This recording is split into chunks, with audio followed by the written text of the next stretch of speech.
Well, after that rousing introduction, welcome officially, everybody. It's amazing to have you all here.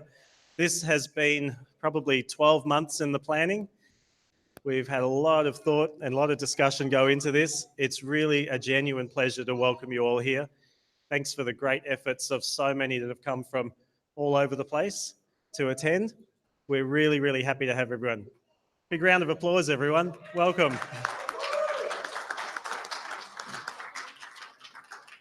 Live stream? Yep. So don't freak out. Hang on, what have I done? This is the problem when a woman holds a microphone.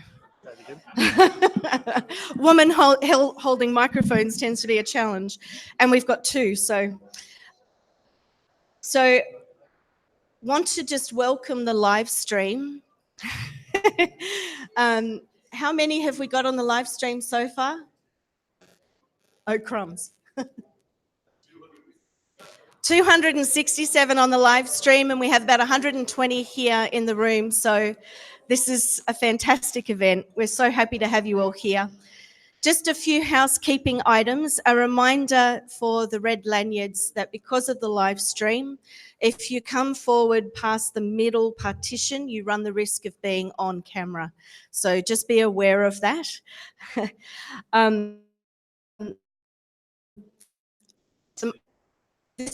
All right, so the first one here. So you can mill 3/4 in the room fairly safely. Hello to all those on the live stream. Yes, welcome everybody. Bathrooms are just across the corridor in the hallway. Throughout the afternoon, you'll note some of the wait staff will be coming around with canapes and drinks, tea and coffee, which is all included in your being here today. There is also a bar where you can purchase alcoholic drinks, which I will be heading to shortly. Now, we've talked about the lanyards a little bit, but just to explain a little bit more, the yellow lanyards are organisers. So if you have any questions about today, please feel free to approach any of them. The green lanyards are happy to be on film. The reds, as we've said, are not. So feel free to take photos of anyone with a green lanyard, post it on every social media platform that you want to, that's fine. But please respect those wearing red lanyards. We do want to make sure that they're looked after and protected. I want to, at this point, just thank DDs, who are the group that have allowed us to be here today. They have been doing a fantastic job. They've been so helpful. No request we've made has been too much, so we're really grateful for the welcome that they've given us here too. To give you a bit of an outline on what we're going to be doing this afternoon, we're going to have speeches, there'll be some interviews, we've got some door prizes that we're going to give away. We also have book signings that will happen throughout the afternoon with the books that Lloyd's brought along with him.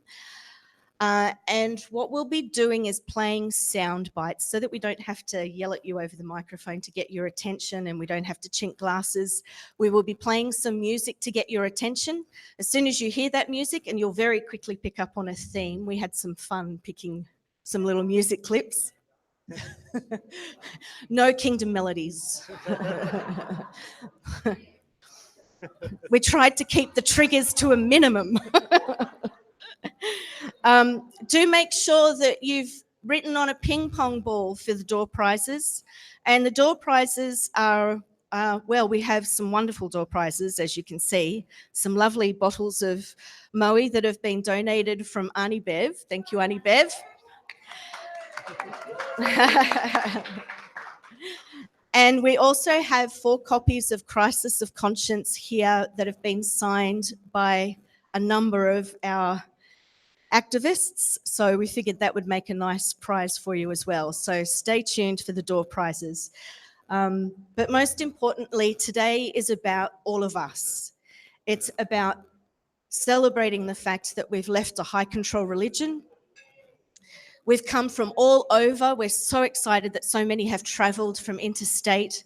And of course, we have our international visitors as well.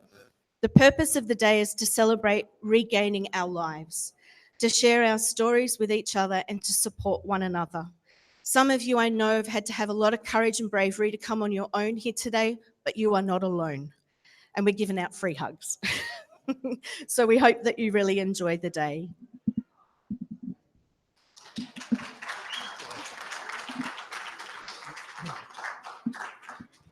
So similar to what Sherrie was just saying, I guess we had a bit of a theme for the day, that today is all about becoming better, not bitter. We've had enough happen in our lives, in our history. We've all walked a similar path, but we don't want today to be consumed by the negativity that we've been through. This is all about becoming better, not bitter. Thank you. We'll definitely acknowledge the past histories, the things that we've had in common, but we've come out the other side as individuals, and that's probably one of the biggest things that we are stressing today too. We've come out as people with self-respect, dignity, worth, and individuality, and that's something to be celebrated. We are not clones of one another anymore. So let's support one another. It's often been said that for so long, our whole life, our new personality, if you like, our very DNA as Jehovah's Witnesses was defined by a faceless organisation. And yes, it's helped to form who we are today to some extent. There's no denying that. But the danger is that we remain the same black and white thinkers now that we're on the other side. So today we want to just say, we're free to be individuals, we're free to grow, free to develop possible versions of ourselves that we can be. And gatherings and meetups like this are such an important thing to do. And we encourage people to do that in all parts of the world, in all parts of Australia. Reach out, develop this sense of community. It's so essential to do that.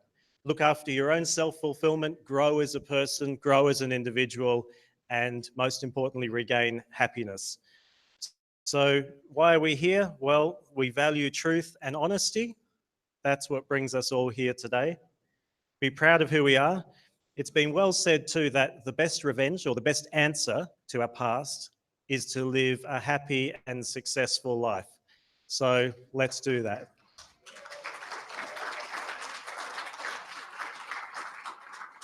So with this wave of momentum starting today, we want to just encourage everyone to get to know one another. If you don't know someone in the room, please make yourself known, introduce yourselves. I can definitely say you never know where these friendships might develop to. Just put yourself out there, introduce yourself to someone new, and before long, you will have the most amazing depths of friendships come out of it. So with a lot more to happen throughout the day, I'll hand you back to Sherrie, who is our chairperson for the day.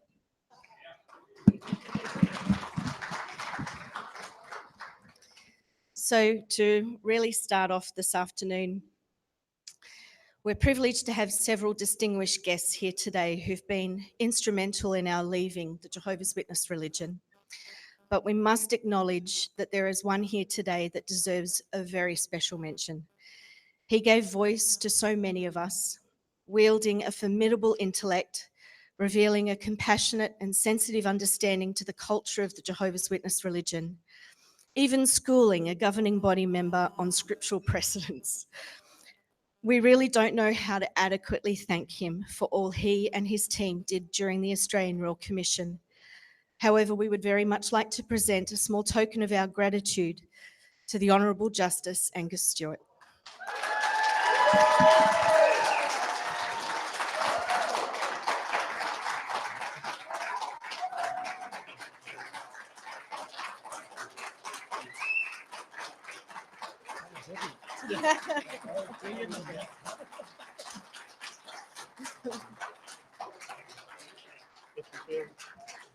It's a challenge holding two at the same time.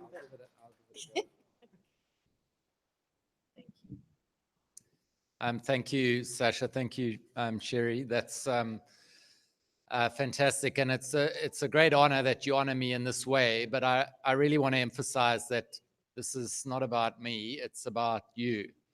And I have massive respect for all of you, all of you here and elsewhere, who have made the break with the JW organization, and I know how difficult that can be. And it's when I say I know that only from what I've learned from people, and it's just quite extraordinary. And I just didn't have any sense at all of the impact it would have on my own life when I was briefed to do the Royal Commission case study into the Jehovah's Witnesses. I thought at the time, well, this is just another case study. It's another brief. I do those all the time. And I'll get on and I'll do it to the best of my ability. But it was only when I started really getting into the material that I realized how important the work was. And I want to pay tribute also to the team that worked with me at the Royal Commission. I was just the front person asking the questions, but really there was a whole team of very dedicated, very public-spirited lawyers and others who were putting it all together and making sure that I was on track. So a great tribute to them. But it's been immensely rewarding doing this work and getting to know so many of you and seeing how much difference it's made in the lives of people. And it's just been hugely rewarding and a great honor to be here today. And congratulations to you all. And thank you also to all of you. Thank you.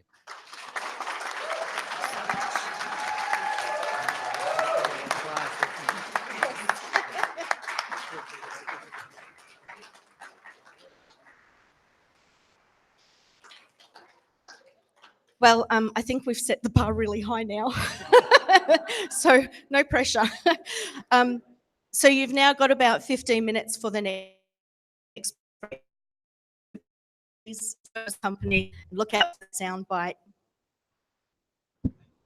For those on the live stream, we'll be back in about 15 minutes. Okay.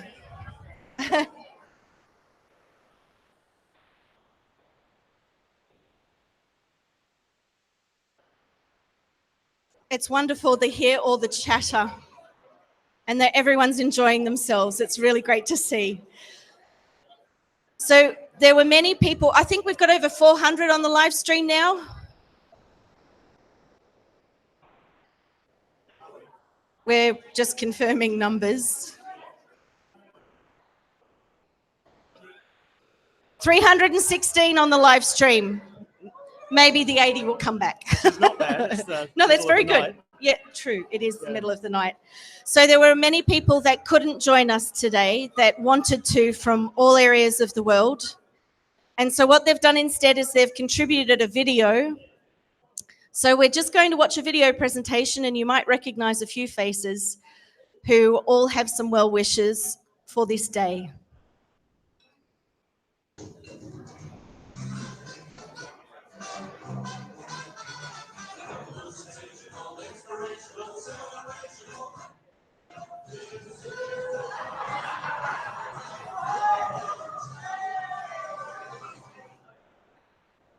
Hi everybody, it's Mike Sherrie from Indiana, United States, also from this JW Life podcast and the Done podcast.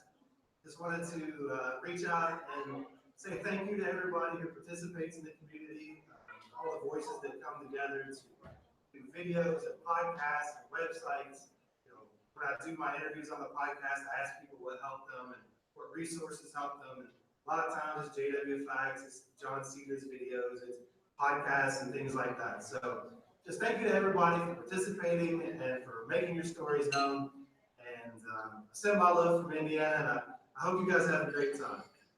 Hey everyone, my name is Andy Mackey from Maui, Hawaii, and Sacha and Sherrie invited me to be there with all of you, but unfortunately I wasn't able to make it. So I just want to send my love and aloha to everybody there, and I especially want to thank Paul Grundy for jwfacts.com and Lloyd Evans for the John Cedars channel. They were both a big help in helping me wake up and seeing the real truth about the truth.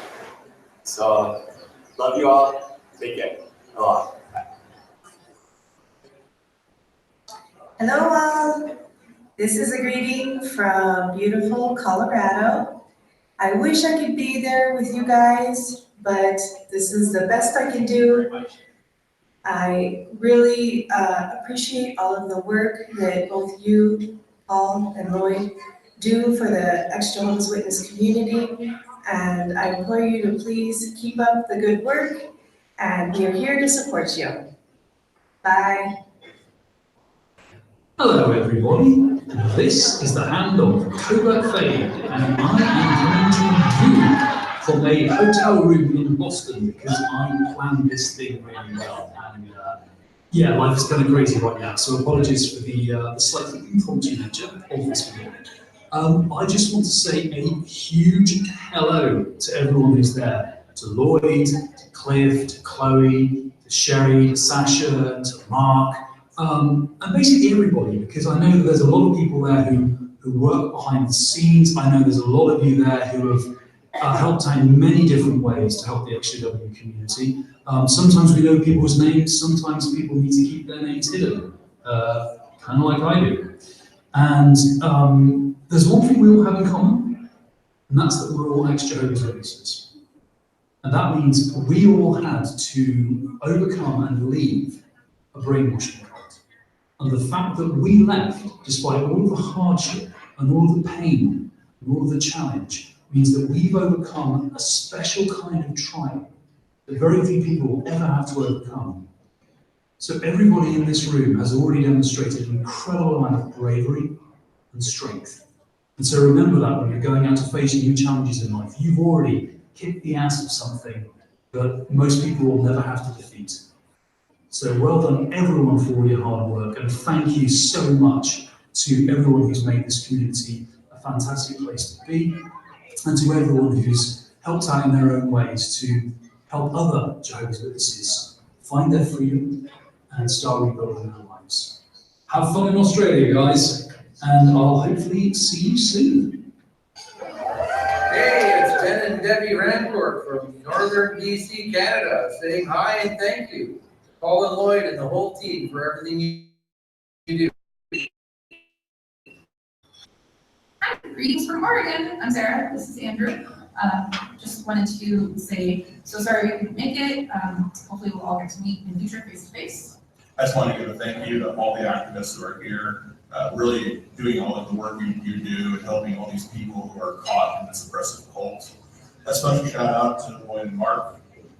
Thank you for helping people, us included, and really striving to show the truth about the truth. And before we go, last but not least,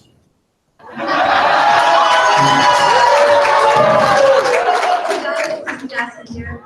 I just want to say hi to everybody in Australia. I so wish I could have been there at your event with you, but I just want to say hi to everybody, to Sacha and Sherrie and to Lloyd Evans and Paul Grundy, XJW Fifth, and whoever else is there. You guys do amazing work. We are all the shunned and the damned, and people say horrible things about us within the community that we came from.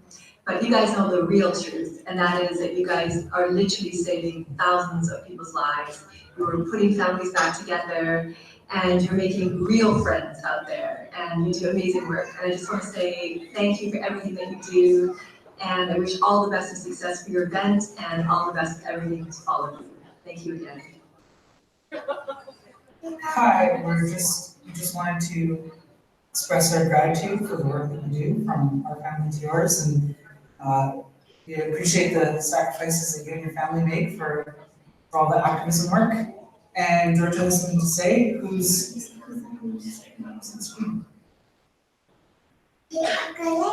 Uncle Lloyd, that's it. Say hi, Uncle Lloyd.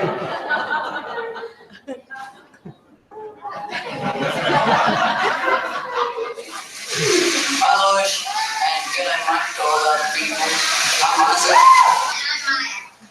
I just want to say thank you for helping Mum and Dad, and thanks to you, I'm able to go to the meetings now. So. I want to thank you for all your hard work, for studying about the organisation and letting people know that they don't have to be forced to do things that they don't want to do. See you.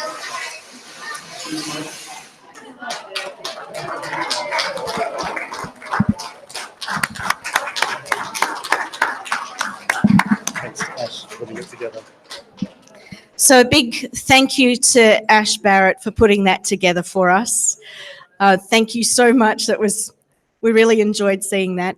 And I love that we ended with Isaac and Maya, because that's really what it's all about. It's making sure that the next generations are not trapped in this religion and that they can live life free.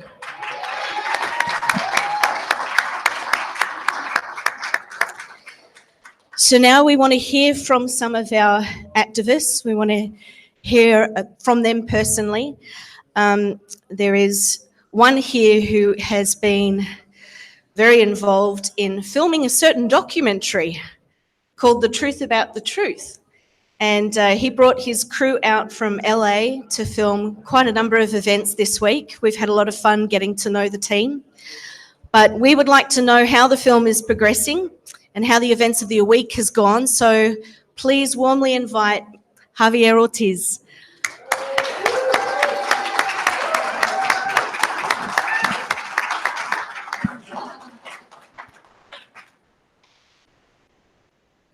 Now, I know you work with sound. I do. And you're also male, so you should have this nailed. I can hold it if you want. Hello, everybody. So this is kind of funny because the last time I... Sorry to interrupt. Boom. The last time I spoke before this many people was the last talk I gave at a Kingdom Hall, so... thank you all for coming. On behalf of Cliff, Joel, Lloyd, Juan, where's Chloe? I don't see Chloe. Chloe, Becca on the camera. We just want to say thank you for the hospitality and all the happy smiling faces. So Sherrie, I think, do you want me to talk about the film or? Okay, so we're filming The Truth About the Truth here is actually because of all of you. A couple of weeks ago, we did a crowdfunding campaign through Lloyd's channel and Juan's nonprofit organization, and the response was overwhelming. We were able to fund this trip with our crew and almost all of the other travel that we have planned for 2019. So we're hoping to finish the film December 2019 and enter post-production. So please, if you don't already follow the project page, TTATT Film on Facebook, please do for updates and little snippets and behind the scenes footage and all that good stuff. So thank you all again. I'll pass the microphone back to Debbie.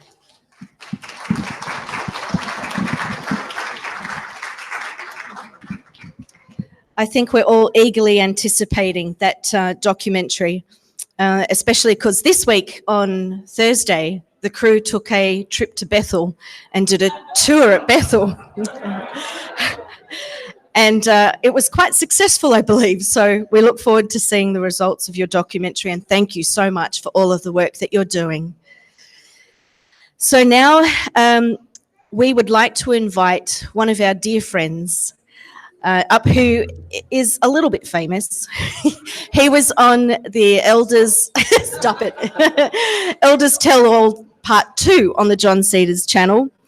David Schmid is going to have a discussion with Paul Grundy and Lloyd Evans, so please come up, Dave. Thanks, guys. Where do you want this?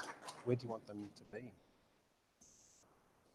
Well, they need to be maybe informal, standing here. So if I'm going to be interviewing these two blokes, I might need them over here. Now, some would say I've got the privilege of interviewing them. I would say I've got the ordeal of interviewing them. Now, they're both decent blokes. They've both got up-and-coming XJW websites. You might have heard of them. JW Survey, JW Facts. Check them out. Add to their numbers. They could do with a bit of a boost, if you don't mind.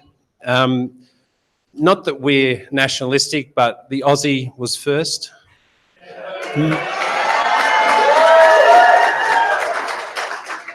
Mind you, the Brit sports the proper apostate beard. So I'll have to leave it up to you guys to decide who's more badass.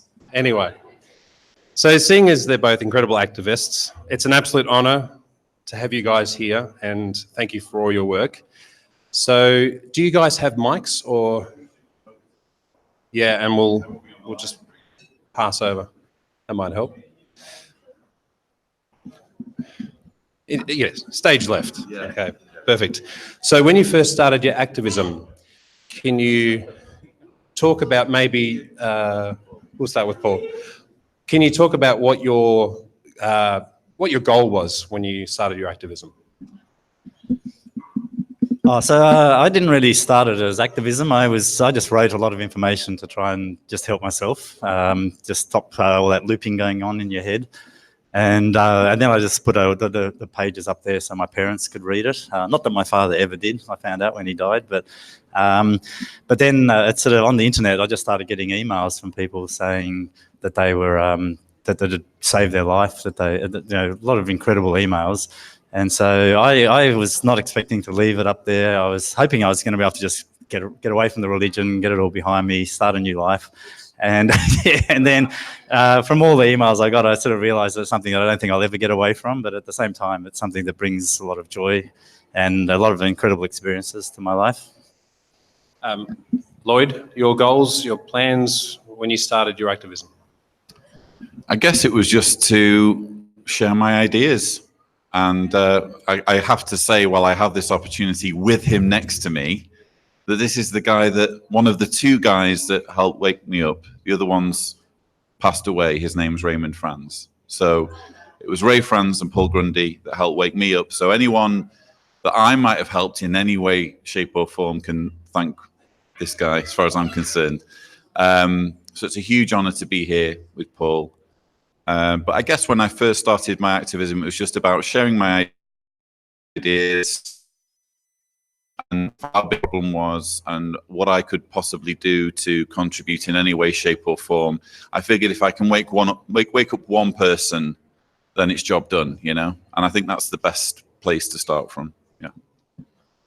One of the things that they talk about when people write a book, you write a book because you have an idea that no one's done before. And when I was coming out, it took me like 10 years to actually get out. And it took so much time to find information. So once I did my website, one of the main things was I didn't want everyone else have to spend just the thousands of hours I did going through books and getting things out of the library and finding little websites online. So I just wanted to have one spot that someone could start, read from end to end and know everything. And I do get emails now where people have somehow they stumbled on the website on Friday night, and by Sunday they haven't slept. They've read every single page, and they're not going back to meetings. So it's sort of achieved, I guess, what I hope to do.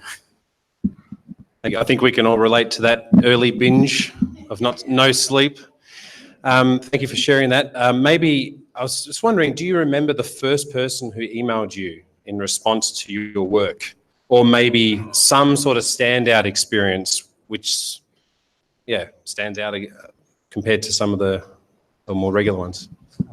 So I can't remember the first one. I actually, I don't feel very old, but I feel like the grandfather here because I've been doing my website for 14 years. And as I said, Ray Franz was really the man before that. And I did have the pleasure to speak to Ray Franz a number of times and get some guidance from him. One of the things that he actually told me is that the majority of witnesses that leave are so bitter. The majority of websites are just really, they lose their credibility by being so bitter, and to try and retain that sort of, sense of reality and not to have that bitterness sort of change the message there. So I sort of can, I guess, thank him.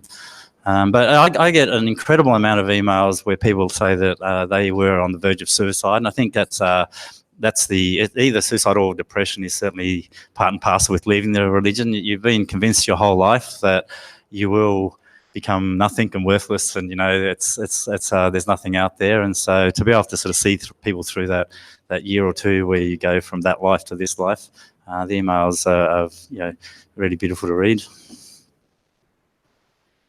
I definitely don't remember the first because it all started years ago. I think my activism started in 2011. That was when JW Survey was founded. And there were messages before that on forums and that kind of thing. So it's difficult to remember the first. I can remember a few notable ones, like when the Australian Royal Commission was underway, I happened to be attending a wedding in Belgium, so I couldn't be all over it like I would have liked to. And I had an email from some guy saying, I noticed you're a bit quiet and there's no article on JW Survey. Do you mind if I submit an article for you to decide whether you want to put it up there or not? And I read it and it was fantastic. So I said yes.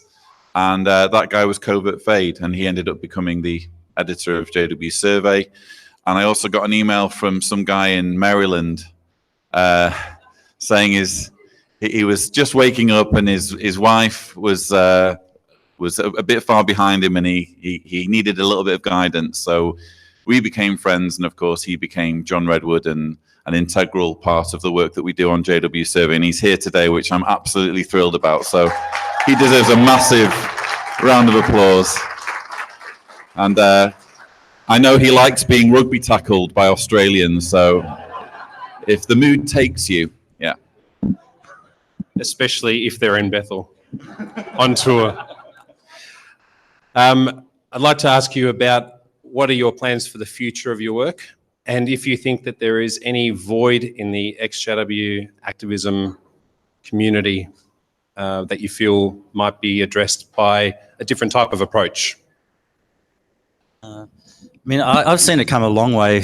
When I was online, there was sites like Commentary Press, sites that didn't really, it was very, very hard to find, or AOL./ and really difficult sites they're my site, sort of like a bit of an encyclopedia, a bit sort of bland.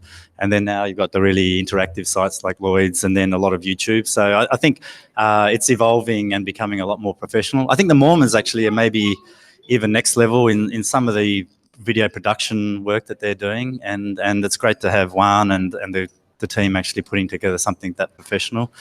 I have a new website coming as well, and just to make things a little bit simpler.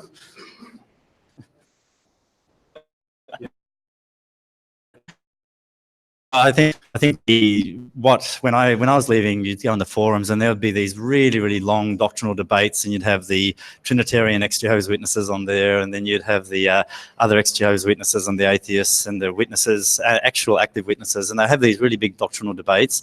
And I've seen that over time that's changing. People have very short attention spans. They just want to have those sound bites, and you know, they will eventually get to the point where they want to really maybe solidify what they believe, but you really need to have some quick sort of quirky things to get their interest. So yeah, I will be launching another site that is just very short and sweet, sort of one single points that people can remember and then convey hopefully to other people. Sounds good.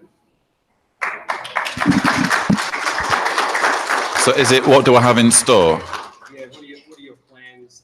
Do you think there's a void in the market? I think the void is whatever people feel that they can contribute, because I can't envision all of the many people who are going to step forward and bring their own talents and skills and presentation to the table. So never ever think that Paul and I or anyone else has cornered the market on activism, because we really haven't. We're just sharing our research, our ideas, our studies. That doesn't mean that this is the only way to do it. So nobody think, oh, I'd only be repeating what they've said, because when you say it for the first time, someone could be hearing it for the first time. So no, I'm always fascinated to see what people can come up with.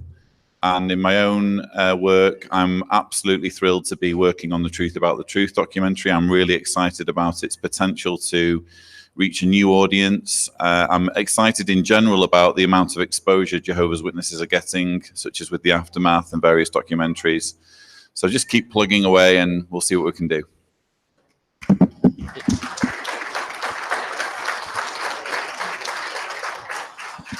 Yeah, I think there's a range of activists, and they all do things in different ways. So there's some that storm Kingdom Halls, and some that picket, and some that have, say, a website that might have a Christian bent or an atheist bent. And me personally, I mean, I obviously can't say that I condone people doing something illegal, but I think every single approach reaches some person. And so my approach is not going to reach everyone. Lloyd's approach won't reach everyone, but I think it's being authentic is going to reach some people that need that approach. And so if other people have some other way that they think is going to be successful, they should feel free to try and do that, because they will reach other people that relate to what they think.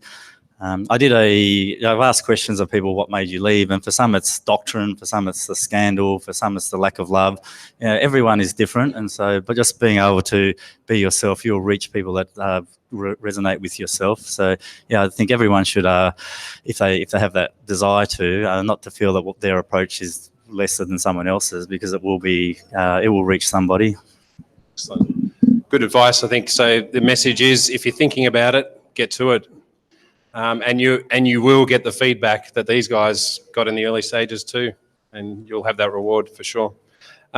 Final question: do you have any advice for those who, I guess for most of us here, we've probably been out a fair while, but for those who might be watching who have recently woken up and maybe dealing with the whole family situation, any advice that you might want to share to, I don't know, even just help them feel like they're not alone? I think the first thing is to take it slow. When you find out some things, you can be very, very passionate and very angry, etc. So some people maybe react very quickly without thinking through the long-term consequences. So the first thing is to do the research and get advice, and be sort of strategic about how you leave. And then the next step is that there is going to be loss, and so whatever you do, it's going to be difficult and painful, but there's less loss in leaving and being true to yourself than living for other people who are going to abandon you at some point in time anyway. So just to do it, maybe not immediately, but planned and to do it. And then after that, not to be bitter. Don't let it destroy the rest of your life. That's happened, but you owe it to yourself to really sort of then move on, and be grateful that you can then become and live the life that you want to live, rather than looking back and just not being able to move on. Well, we have a saying where I come from, and probably they have it here as well: kill them with kindness. I think that there's no limit to what you can achieve if those who are behind you, who are in a different place mentally and emotionally, you are sincere about the reasons why you have distanced yourself from these beliefs. Show it.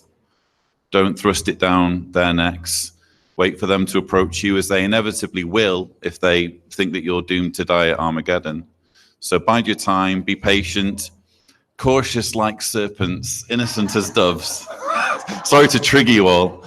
But yeah, just be kind. And I think it's not always going to work out for whatever reason, but at least make it as possible to work out.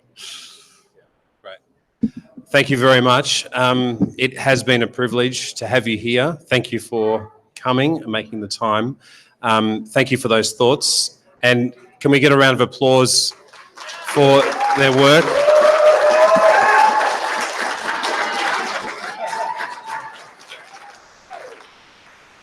Thank you. I'll just say a couple of things in conclusion. Speaking for all of us, I think we're all very grateful, just the body of work that these two have put out, that we feel that we can comprehensively move on. We don't have any lingering doubts or fears. We can truly move on with our lives. Speaking personally, I know that the fact that I found JW Facts first, then Lloyd's work, and the fact that it was presented in a calm, accurate way meant everything. When I went to JW Facts, I was shaking, and I thought, I'm going to debunk this guy. I'm going to prove that he's taking everything out of context, that he's lying. And within, I would say, a matter of minutes or hours, I realized there's only one entity who's lying to me. So thank you for being accurate and calm and measured. I think, well, again, speaking personally, I have you to thank for my freedom, and I hope in a few years I can thank my kids' freedom for you as well, to you as well. So thank you for your time.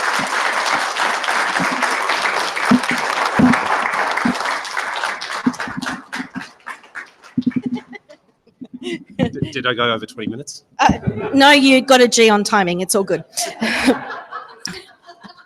Audience contact, use of notes. Yeah, you can keep moving up on the school. If you can't tell, I'm reveling in doing this whole mail roll thing. I'm having a ball here. So thank you very much for that, Dave. That was fantastic. It was really great to hear from Lloyd and Paul, and great questions. That was very good. So now we have a break for 15 minutes before the next segment, which will be door prizes. All right.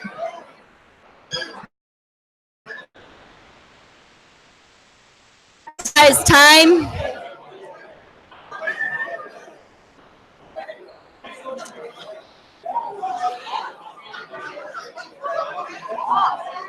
Okay. I have some little helpers with me for the door prize. That wasn't me. Oh. Thanks, Troy. So in order to do these draw prizes, I've asked for a little bit of help from Jessica Evans and from Sierra Greg. Well, because I think this part needed some cuteness. So here's cuteness. Now, I think what we'll have to do for the door prizes is, Sacha, can you take here? So all the ping pong balls are in this box here. So to start, can we ask Jessica to pull a ping pong out, please? Have a good rummage around. Of course.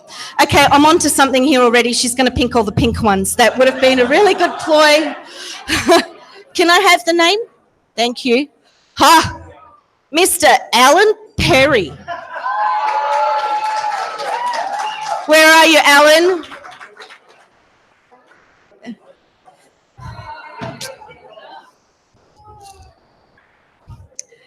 Have a bottle of Moe. Hey!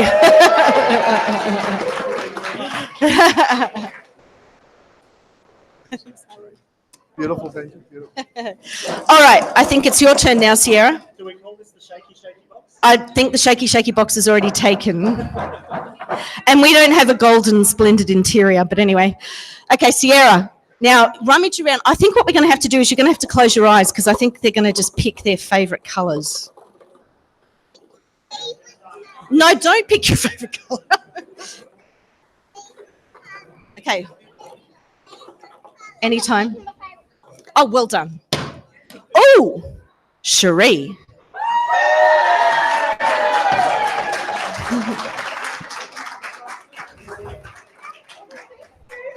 There you go. Enjoy. Okay. Now, your challenge, Jessica, is to not pick a pink ball. Pick a different colour. Well done. Steel. Steel. You got a red lanyard or... No, I think you were green, weren't you? Yes, good. Here you go. Congratulations. All right. You're... Oh, I don't think I can give you a bottle of Moe if you pick your name. You go pick one. Oh. Ah. Now I'm just trying to remember lanyard colours here. I will give it to you afterwards. It's you. You're welcome. Okay. All right, whose turn are we up to? Yours? Jessica's. Okay. Oh, we're distracted by lollies. Would you like to pick one out? Oh, two for the price of one. Well, this is going to be awkward. Okay. We can do this. Yeah, okay. All right, we have a mic. C. Oh, yes. Very good idea. Ooh. Hey, Mike. These are very clever logos. Do you want the drink or you want the t-shirt? You take All right. And my 2-for-1 deal here is Dave Schmid.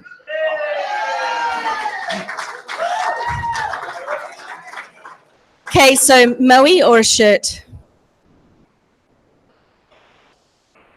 You go the shirt. It's a really clever logo. I like that. Oh, okay. All right. Oh, Billy. Thank you.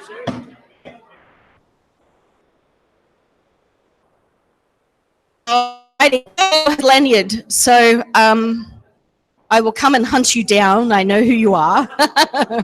And I'm thinking the bottle of Moe would go very nicely. So I'll keep that over there.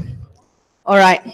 Oh, I'm losing helpers. Can you pick one for me?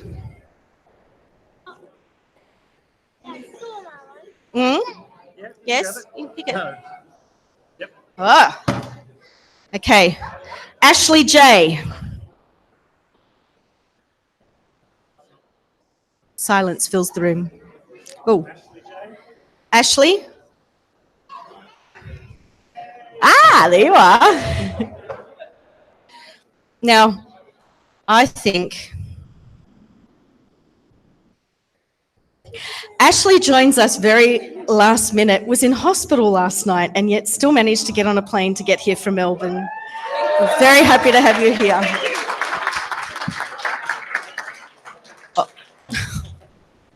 All right. Jessica, I think it's your turn.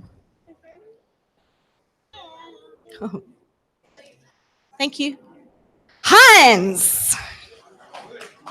We're keeping it in the family. How about the shirt? The t-shirt? There we go.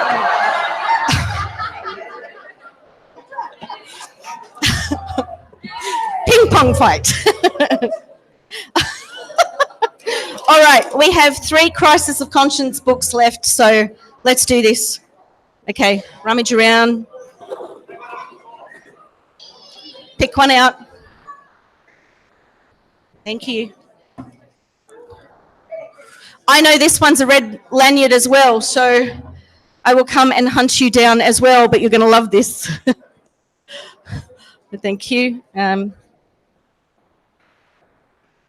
Okay. All right. 2 left. That's all right. All right. Purple. Whoop. Ah, that one.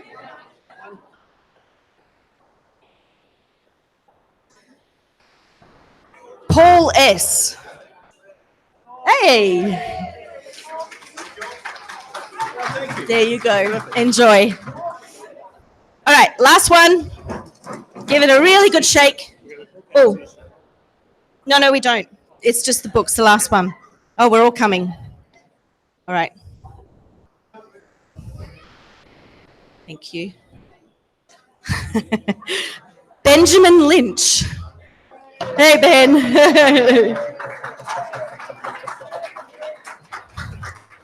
Enjoy that. So that's our door prizes.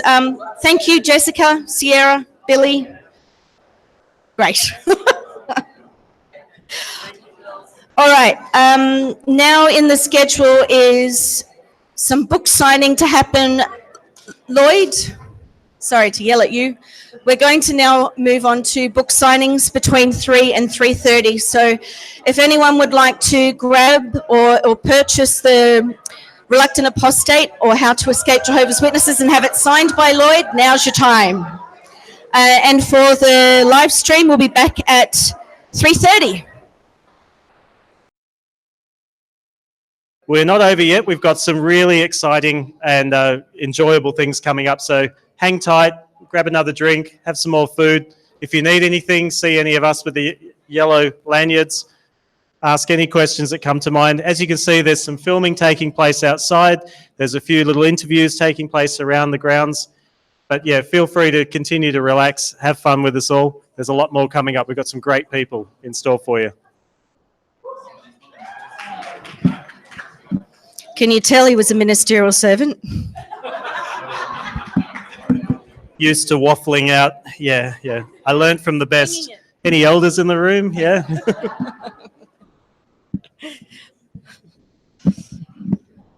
All right, progress report on the live stream. How are we going? We're good? Sounds up? Yay! All right. Fantastic. Well, we'll continue with the program this afternoon. So we've got a number of speakers back to back that are really going to focus on the power of positivity and that we can have very happy lives after leaving the Jehovah's Witness religion. So first up, we have a young lady who's been interviewed on ABC Radio National's Soul Search program.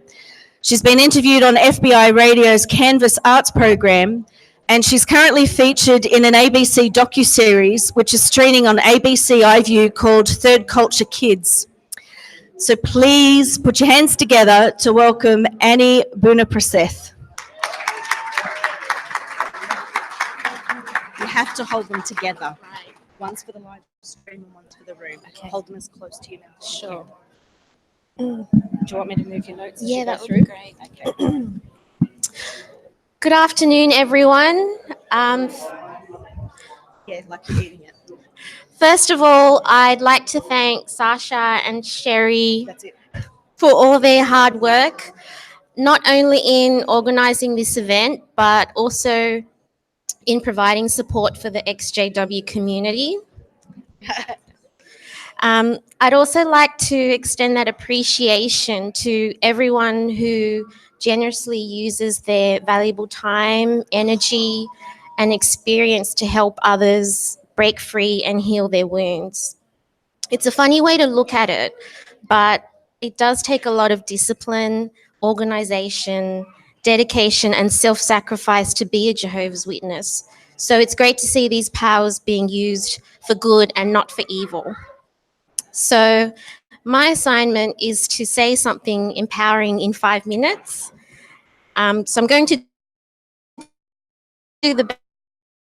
I hate speaking in front of a large room of congregated people. Yes.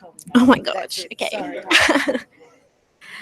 I know these types of occasions are always very emotional, but I hope you come away feeling like it's been a positive experience. It's so wonderful to be in a room full of non-judgmental people who share the same unique experience of having lived, quote unquote, a former life as one of Jehovah's Witnesses. There's no doubt that we've all been negatively impacted by something that basically tries to destroy everything that's beautiful about being human and continues to haunt our lives in many heartbreaking ways. I understand how painful it feels to lose your loved ones for no good reason, maybe even forever. I know how it feels to walk past people you've tried to please your whole life and be treated as if you had a contagious disease. The grief, anger, and sadness can either swallow us up and destroy our souls, or it can motivate us to cherish every breath of life that belongs to us and do some pretty fucking amazing things. Things that other people take for granted, but make you feel as high as the sky because they were once inconceivable. For me, that artist, an art educator, moving out of home and being independent, kissing a few boys, traveling, starting my own business, creating a network of true friends, overcoming my fear of dogs, becoming politically active, reading books, performing burlesque, and even becoming a life model. The list goes to go on. I hope your list goes on too. And if you haven't made a to-do list yet, then you better get cracking. Write down all of your dreams and make them come true, one by one. It's crucial to your survival. That tiny voice inside that told you from the beginning, this isn't right. wasn't a seed of doubt. It was the essence of you, protecting you, helping you to survive, willing you to live the best life and be your most wonderful self. Nurture it, help it grow and flourish into a strong, majestic tree. When you're feeling low, reach within and reach up and out. Turn your tears into beautiful diamonds, your losses into wins, your plowshare into your sword.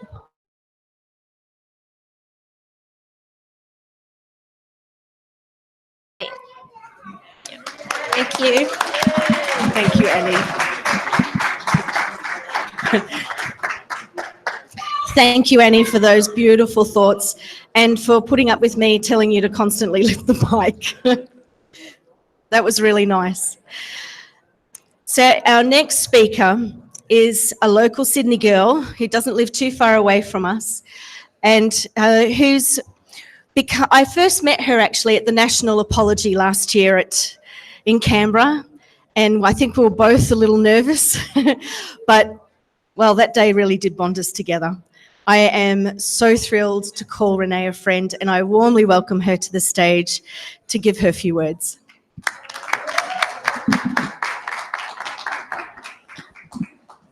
I think you know what to do with them. Yes, I do. I'm just going to do. Okay. My name is Renee Pickles. I also go by the name of Renee Kordeski, which is the name of my page. So I changed my name just so that I could use my maiden name, because I think most of my trauma happened when I was a child born into the Jehovah's Witnesses. I would like to address all former Jehovah's Witnesses who are struggling with their healing journey. My page wasn't born out of any interest in doctrine. I struggled to read through JW Facts. I was too afraid to look at Lloyd's channel. My was born out of 19 years of loneliness, of being hidden from being able to look on the internet and struggling alone for all that time. It was only 2 years ago that I was brave enough to allow myself to look at the Ark, and the 2016 shunning video really brought home to me what an evil organization. So because I had traversed this planet for 19 years as what felt like an alien alone, my page was born out of a wish to never let anybody else ever have to feel alone. You are not alone, as you can see today. You don't have to be alone now that we have internet. The design of ostracism, as you know, is to shame you and to make you feel like you are alone. And that is no longer necessary. We will no longer be silenced. Now, everybody has their own way of healing. Some people express their art through burlesque dancing or through art. Some join Facebook groups. Some need to hear their story coming out of somebody else's mouth and say, you know what, that feels like me. Some write blogs, some create a Facebook page, some people write poems and send them into magazines. I believe that Amber Scorer, who has made that successful book, the journey began with a friend saying, hey, you know what, your story is pretty weird. You should send your story along to a magazine. And that's how I believe it began. Also, different people need to do different things. And at different stages of your life or as your healing journey, you need to do different things. No one right method is right for everybody. So you need to find the thing that you need to move forward. And this is how this eclectic mosaic of survivors' voices are coming together and making a decent sound, and it's growing further. The voices are uniting, whether they're large and noisy or small and timid, whether they're gregarious, and it definitely is, if you feel like me, creating an incredible movement. And I can speak because remember 19 years ago, even before Paul Grundy did JW Facts, there was nothing, absolutely nothing. So will you add your voice? I hear so many people say to me as they write to me, it feels like I've lost my identity. We haven't lost our identity. A good friend of mine said, no, you haven't lost your identity. What it is that your identity is you, and it's changing and morphing. As you disconnect from the path that you've had to disconnect from, or the previous life, and don't forget that previous life was trying to quash you. So you are morphing. Your identity is going along with you to a better you. That better you is what you choose as well. So really, what a great opportunity. Have a blank page. Just on a final note, having done a small reunion, less than half the size of this, don't forget that in about a week or two, you're going to suffer some strange emotions, because if you're like me, I've been on a massive high and just building up until I came today. And inevitably, because of what we've been through in the next few days, it will be natural for you to feel possibly upset or struggle with your emotions. So my suggestion is to be very kind to yourself. Plan for that.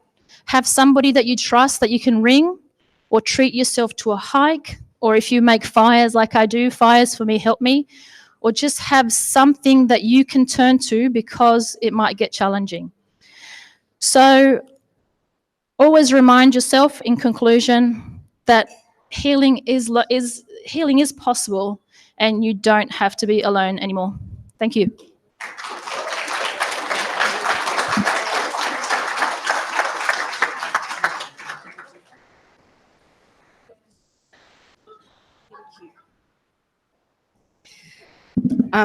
Thank you so much for those words, Renee. I found them very touching. I've been wondering what will come different events. So words of wisdom were greatly appreciated.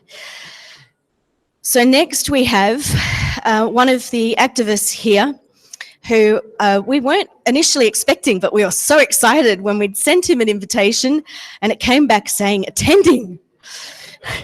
We weren't expecting this, but boy, were we delighted. So I'm very, very excited to welcome up Cliff Henderson to the podium now, otherwise known as XJW Fifth.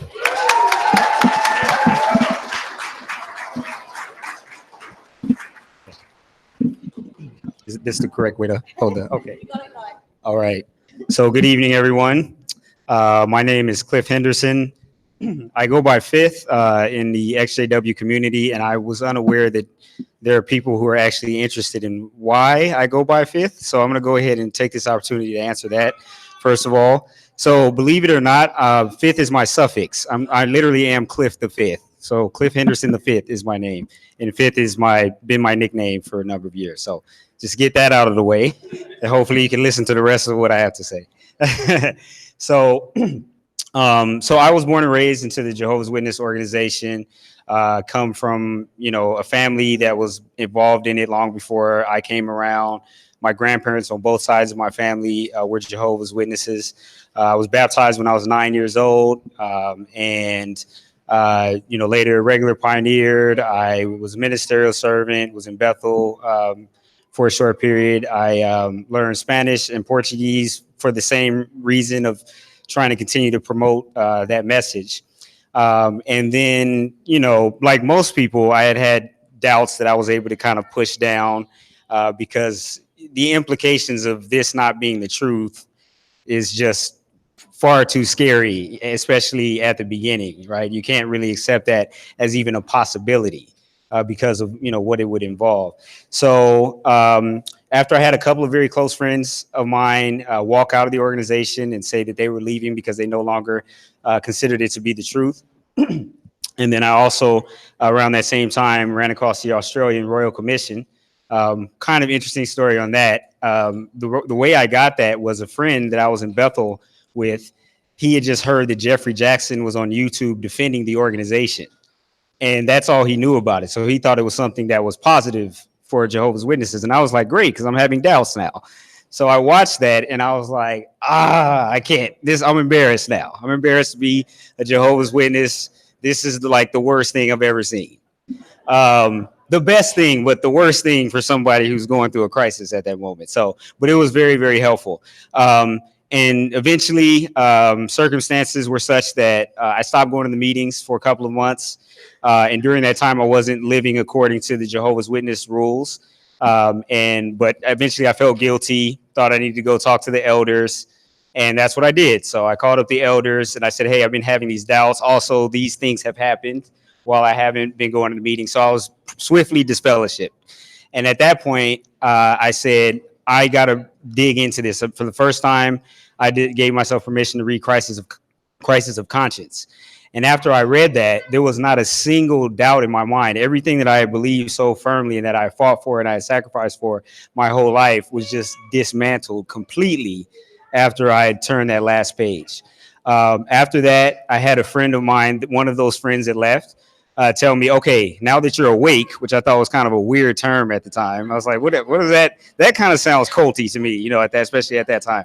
But anyway, he said, now that you're awake, you got to check out John Cedar's channel. I don't know where he is. Yes. So Lloyd Evans, and I tell him we're friends now, but I tell him all the time that he's had a huge part of my awakening. So I'm forever indebted and grateful to Lloyd as well. So after watching videos for, several months, Lloyd's videos and those many other activists, I just felt like I had an obligation. Excuse me. I had an obligation to tell my story because I felt like I had been consuming all of this information and perhaps I have a story that might benefit someone. So I made my first video not thinking I'm going to be an activist or I'm going to make other videos. I just said, I'm just going to tell my story and maybe it'll help someone the same way that I was helped by other people. And, to my surprise, within a very short period of time, thousands of people had viewed the channel or had viewed the video. I was receiving messages from people saying that it really touched them. They were crying because I was telling their story different. And it just made me realize, I said, okay, well, I got to make another video then, if this is something that's really helpful and beneficial to people. So here we are almost 3 years later. And I've been able to meet so many wonderful people, including you guys here today. And I never thought in a million years I would not be a witness, let alone be a so-called apostate. Like, it's not something that ever, it wasn't part of my thought process. But I should mention also, as many of you, I'm being shunned by 100% of my family. And I didn't make any friends outside of the organization because that was part of the rules as well. So it's kind of a little trick, right? So when you leave the organization, you don't have anybody because you follow the rules and made all your relationships on the inside.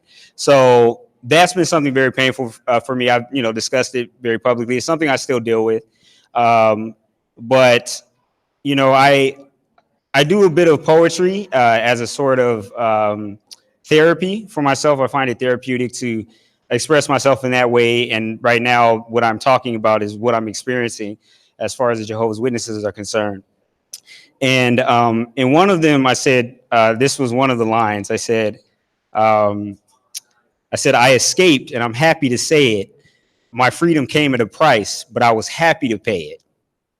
And that's not to diminish the effect of shunning or any of the pain that you go through, but more so to just highlight the value of finally being able to think for myself, right? And because of that, I feel like it's all worthwhile. And something I would never trade in. So I'm sure a lot of you could share those same sentiments, realizing that although it's difficult and you've lost, most of your support system, just being able to think for yourself and not have beliefs that are superimposed upon you, and you can come to these conclusions on your own, that's priceless. So for anyone who is still dealing, I know most of you are still dealing with a lot of the effects of being shunned by your family and even just trying to figure out who you are as a person, because who you were was already defined. So now you have to figure out your likes, your dislikes, your beliefs, maybe your political leaning, everything, and it's confusing, right? Sometimes. But if any of you especially are at the beginning stage, I just want to say it definitely gets better. There is a light at the end of the tunnel, and you can meet wonderful people like this who will support you and be able to empathize with what you're going through. So I just want to encourage everybody to, just keep going. Don't give up. If you're ever feeling really low, just reach out to somebody. There's a lot of us now, right? There's a lot. This XJW community is humongous. So we don't have to go through it by ourselves, right? So I'll leave everybody with that. And I want to, again, thank Sherrie and Sacha for inviting me to this event. So I hope you all enjoy the rest of your evening. No problem.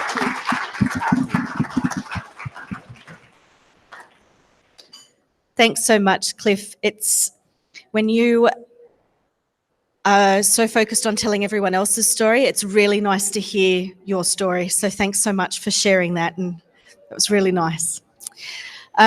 So our next speaker is someone you know very well, kind of. Well, I know very well. I don't think he needs much of an introduction, apart from saying if it wasn't for Sacha's patience in waiting for me to wake up, we might have a very different story today. So I'll leave it with you now to say your few words about friendship and new identities.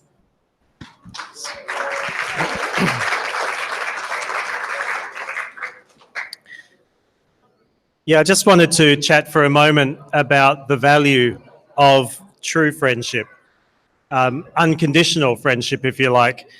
For too long when we were in the organisation, we thought and assumed that we had hundreds or thousands of friends. After all, we were part of a worldwide brotherhood. Everyone was our friend, right? But we realised how fickle and conditional these friendships are. And people that we were effectively family members of, people that we spent days, weeks with, years with, people we shared meals with, people whose families were like our own, it just disappeared in a heartbeat. Now, probably that was very confronting at first. We thought that these friendships were that we would never get any like that ever again.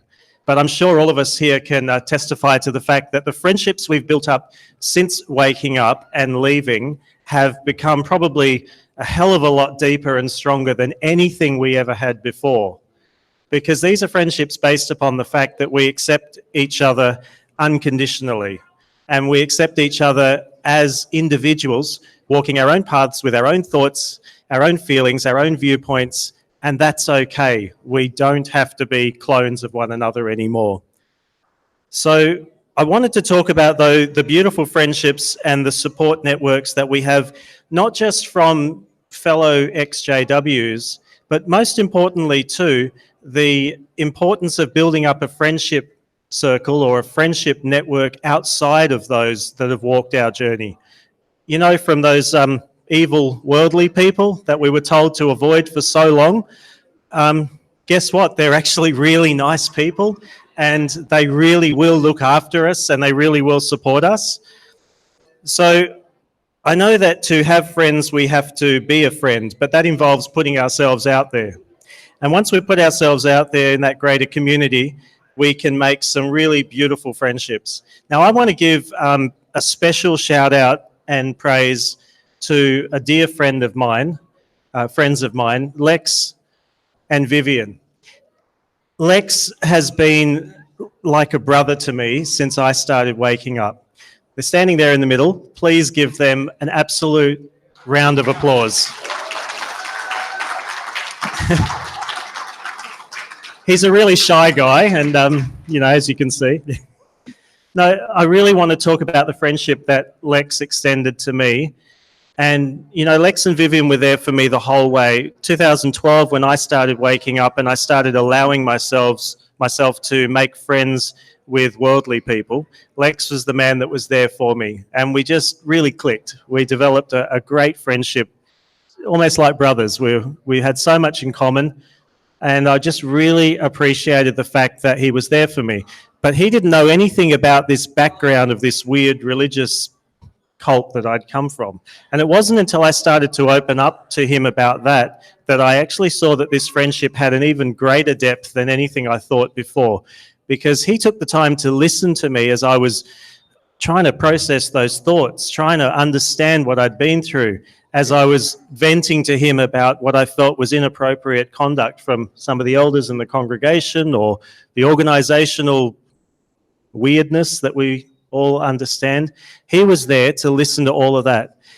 And I genuinely say that if he wasn't there to hear me through all of those processes and support me through all those things, I wouldn't be the bloke that I am now. So I really want to say thank you to Lex, thank you to Vivian for supporting me through that, and just being unconditional friends.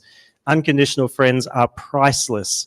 So make friends with the people in your community. Make friends with the people that are out there that we ordinarily would have steered away from, because they really do have our backs. They really will support us. The best revenge, as we said earlier, is to live a happy and successful life, and to make these friendships is one of the best ways to make a success of our life. Supporting one another, knowing that we're not alone. So, Lex, can I invite you up here just for a minute, please, mate? And he wasn't really expecting this, but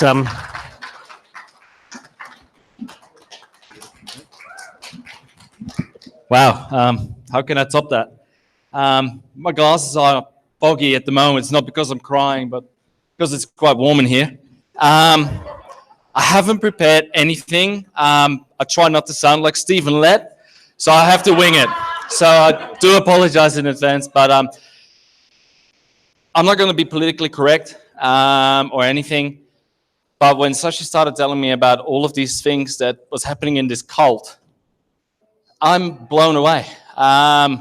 The only thing that really made sense to me was humping a pillow. That was fine.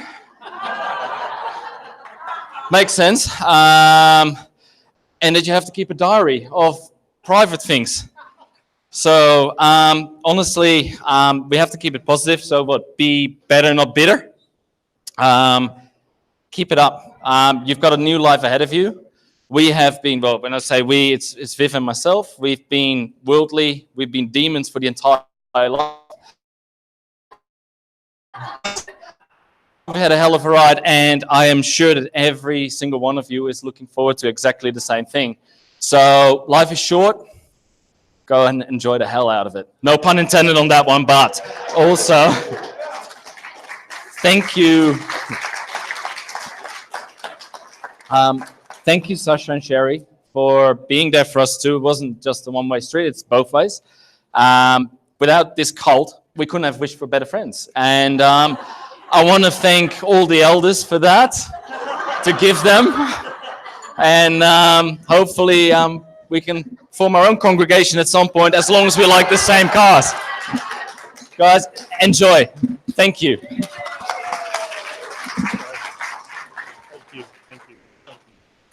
thank you, Lex. Thank you, Vivian.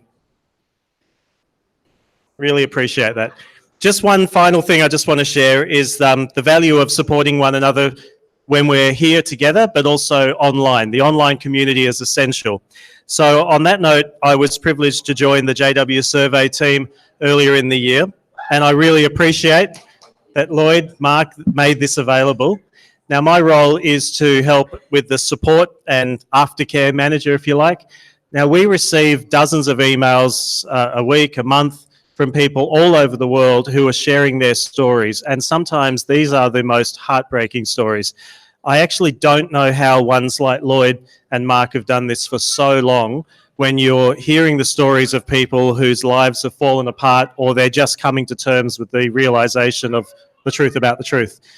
So it's a privilege to be able to help these ones, answer emails how we can, but it's not just about the responses we give, it's actually about referring people to a greater community and spreading that support out to others. So if you feel you're in a position to be able to help others, let us know, because sometimes all we need is to know that there's another person we can refer someone to, and then they can become the friend that is so essential in their development and their growth.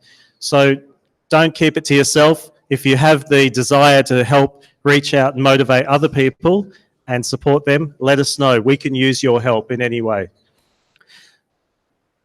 Well, I'll hand back to Sherrie now. And again, thank you all for being here.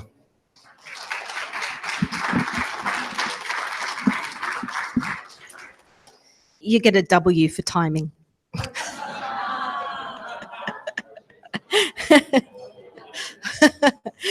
All right, so we're only a few minutes over time, so it's not too bad. And because I put so much effort into the sound bites, we did have a soundbite at 4. Please, just I beg your indulgence. I want to play it. Harrison.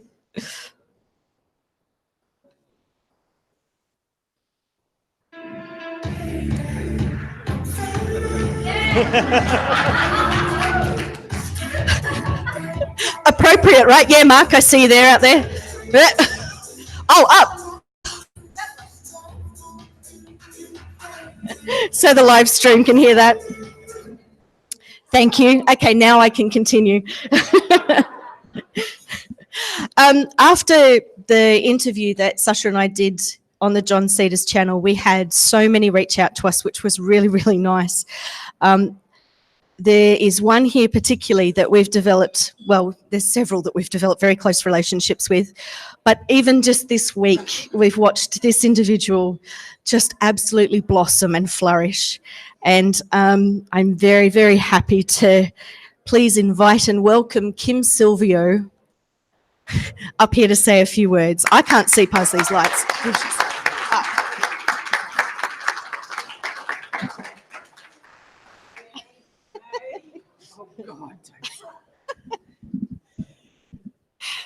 All right. So it was the 6th of September 2018, and I was sitting at my computer researching. The truth was all I had known since my teen years, but with the serious events of the past 18 months in my congregation, I just couldn't stop thinking to myself, how can this possibly be the truth? On the same day, an interview was posted on YouTube. Having attended my last meeting only 8 weeks prior, I couldn't even mention the channel that I was watching. I was shocked that the Australian couple were being interviewed expressed. Their experiences were different to mine, but there was something eerily similar. What was going on here? 3 days later, I plucked the courage to contact the wife of the couple, and I explained to her. I have questions, I have so many questions that now I'm just so confused. And recently I came to realize, what if this is not the truth? How can I live in a country where my religion is subject to a royal commission, yet I knew nothing of it? Why did I accept new light on a continual basis? And what else don't I know?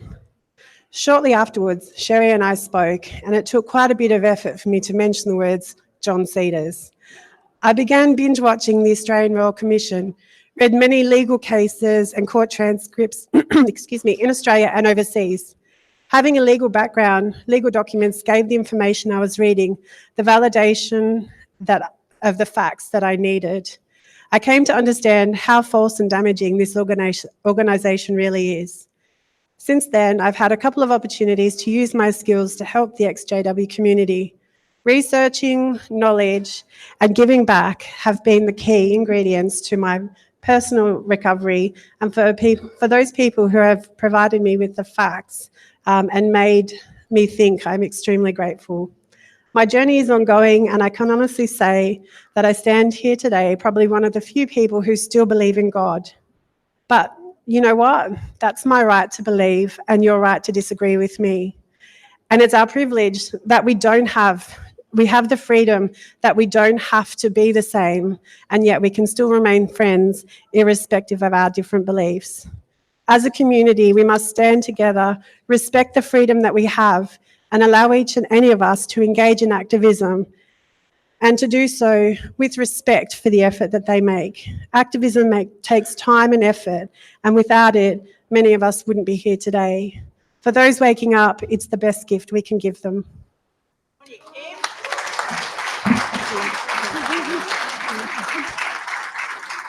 I'm going to hide in the corner somewhere. Thank you, Kim, for those words. So it's actually now time for me to say a few things, just briefly. Sacha mentioned earlier how Lloyd kindly invited Sacha and I to be part of the JW survey team, which blew us away that we could be part of that. My role is to be the survey editor.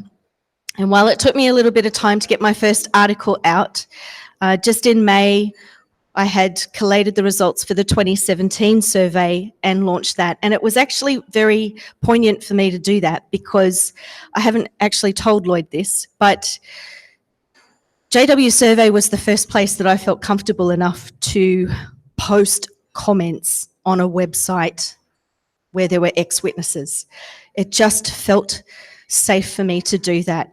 And 2017 was the first time that I actually participated in the survey myself. So it really meant a lot to me to now be the survey editor and to collate those results, knowing that I was one of the numbers in that survey. The survey started in 2011, and I really admire Lloyd's intent with the survey. The purpose of it is to give voice to millions of Jehovah's Witnesses around the world who would not normally have the opportunity to say what they really think about the Watchtower Society or the teachings and practices of the governing body. In 2011, 1,118 individuals participated in that survey. After I looked at the 2017 results, there were 5,370 that had participated in the survey. So you see, we can claim wondrous expansion too. Now, we would obviously like to see this number grow every year. Valuable information is derived from the survey telling us what the red button hot topic issues are. I found it fascinating that 17% of participants were active Jehovah's Witnesses. That amazes me. I could never imagine doing that as an active witness, and I really want to know what they think. For the survey to be most effective, it needs to be completed by all of us each year. So I ask for your support and participation in that. I encourage you to have a voice. Tell us what you think and feel. Enable us to do whatever we can to act on your behalf, on all of our behalves. And we can only do that by effective communication, and the Global Survey provides us that communication tool. So I'm very pleased to announce that in the next few days, the 2019 survey will be available for you all to participate on. You will find it on jwsurvey.org, and I encourage you to log on so that your participation is entirely confidential. No information that you divulge will be traced back to you in any way. Read the questions through carefully before answering, and answer truthfully and honestly. There's no right or wrong answers. We're interested in your beliefs and opinions, whatever these may be.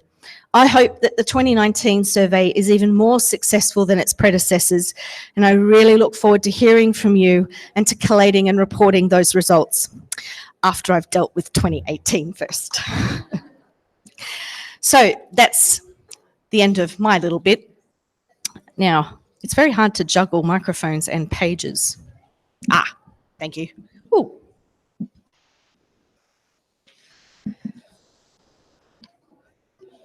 Okay, all right. Harrison, if we can cue clip number 5. Thank you.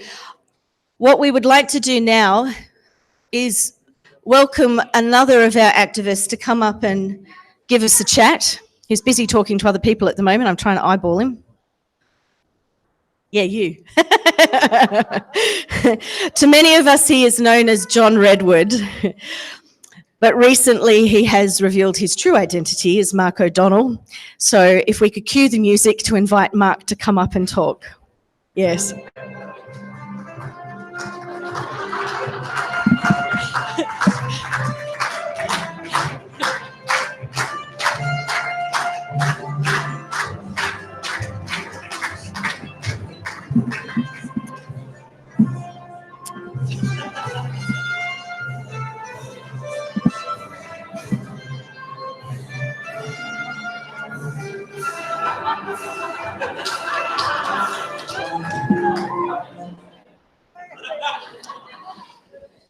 That was actually one of my favorite movies. I'm from Baltimore, Maryland, and I used to go to the Senator Theater, which is a historic theater in Baltimore, and I used to watch Indiana Jones and the Last Crusade. And then I wound up in Israel working in archaeological expedition in Caesarea back in 1989. And that movie had a lot of meaning for me back then. So my name is Mark O'Donnell, although I seem to have lost my badge. So I might be asked to leave soon.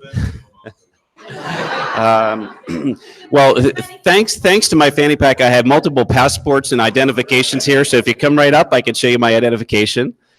So I've just put myself on timer because if any of you watch Watchtower in Focus, you know that I like to ramble. So I want to thank everybody for coming. Australia has a great meaning to me. 31 years ago, oh, look at this. It's Mark. So I'm sure my friends are tired of hearing this story, but 31 years ago, I came here under that Sydney Harbor Bridge, and I was with a good JW buddy of mine, and we toured Australia. We spent 2 months in Melbourne and several weeks up in the Blue Mountains and just all over the country, went diving on the Great Barrier Reef, and it's always had a very special place in my heart. But one thing that happened, I was baptized as a Jehovah's Witness in 1984. I was 16 years old. And 4 years later, when I was 20, I came to Australia. And I met a man named Kimball who lives up in Brisbane. He's not here with us today. But he told me something that stuck in my mind for many years. He said, did you ever stop and think that 607 might not be the right date for the destruction of Jerusalem? And he said there's some man over in Sweden that's written a book, and he's done a lot of research. And of course, I argued with him. I said, well, 1914 is the date that World War I happened. So something significant happened in that date. And so I sort of brushed it off. But that seed was planted, and it took a lot of decades. But 5 years ago, I began researching on my own. And I left the organization, but I really left it with nowhere to go. I had no friends. My wife was still in the organization. And she stayed. She was very upset. And a few months after, I gave myself permission to read Crisis of Conscience, which Paul and others have mentioned earlier that made such an impact on their lives. And then I stumbled onto Lloyd's website and channel, and I thought, well, here's a reasonable approach. Here's a logical approach. And it's non-confrontational. And that's the type of approach that I had. Logical, reasonable. And that's what I continue to espouse to this day. So little did I know that after looking at Lloyd's website, that 2 years later he would ask myself and go, that's been very important.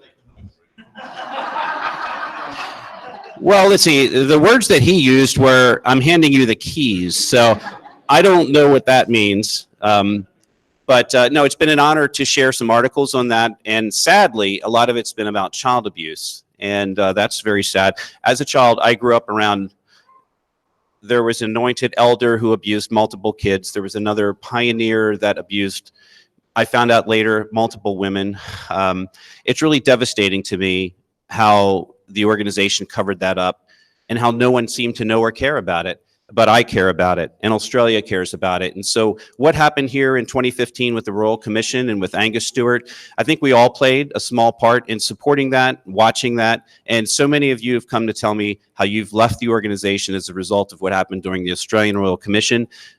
This country has made a huge difference in the rest of the world. And I told Angus Stewart today the fact that he's made that, the Australian government has made that information transparent to the rest of the world. That is what's made all the difference, the fact that it was televised.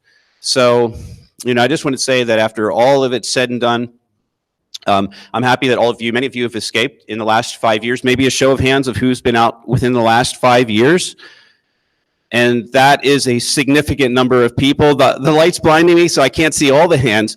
But that's a lot of people who are now free within these last 5 years. So I just want to congratulate all of you and thank you for supporting our efforts to continue to help more people to gain their freedom, to leave the religion, have a positive life. I want to thank Lloyd and Sacha and Sherrie. I got to spend 2 fantastic days with Sacha and Sherrie touring around. And Paul, wherever you are, there you are. He was a great host and he cooks a great kangaroo. And Sherrie, thank you. So everyone, I'm out of time, so we're not going to run this out. But I just want to thank everybody. But most importantly, I want to thank my wife Kimmy, because she's been my support. She came out 1 year after I did, and I don't know if any of you had a chance to read the Atlantic article on child abuse. Okay, I have. So you know.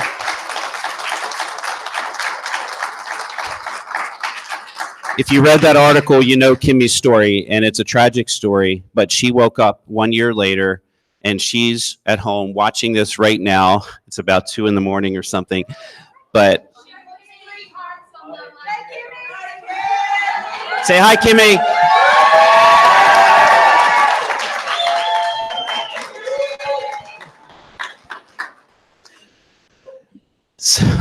So I have to thank Kimmy, because she's been my support, and I wanted to thank everybody with our survey team, and there's just too many to thank. But hey, I can't do the news. We're going to leave that for Covert Fade for another time.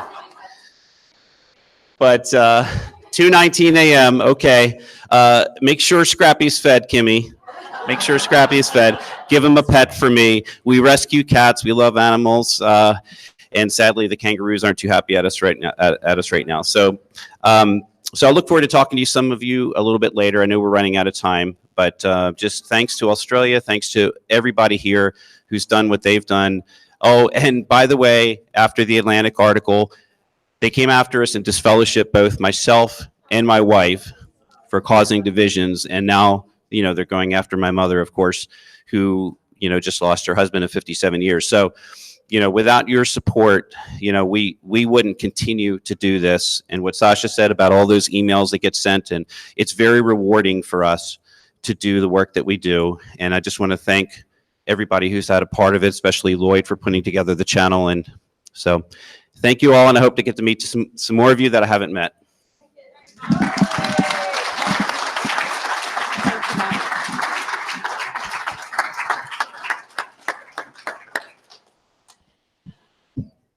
It's hard to follow that one.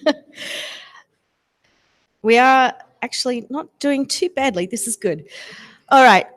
There is someone else that we recommend that you watch on YouTube when you wake up from a cult, who can articulate extremely succinctly what the processes are and really helps you to understand and break down the behaviors, the thought control. We reached out to him and asked him if he would contribute a video, and he was thrilled to. Now, we don't often see this guy's face, as you behind. No, no, not an ex-witness.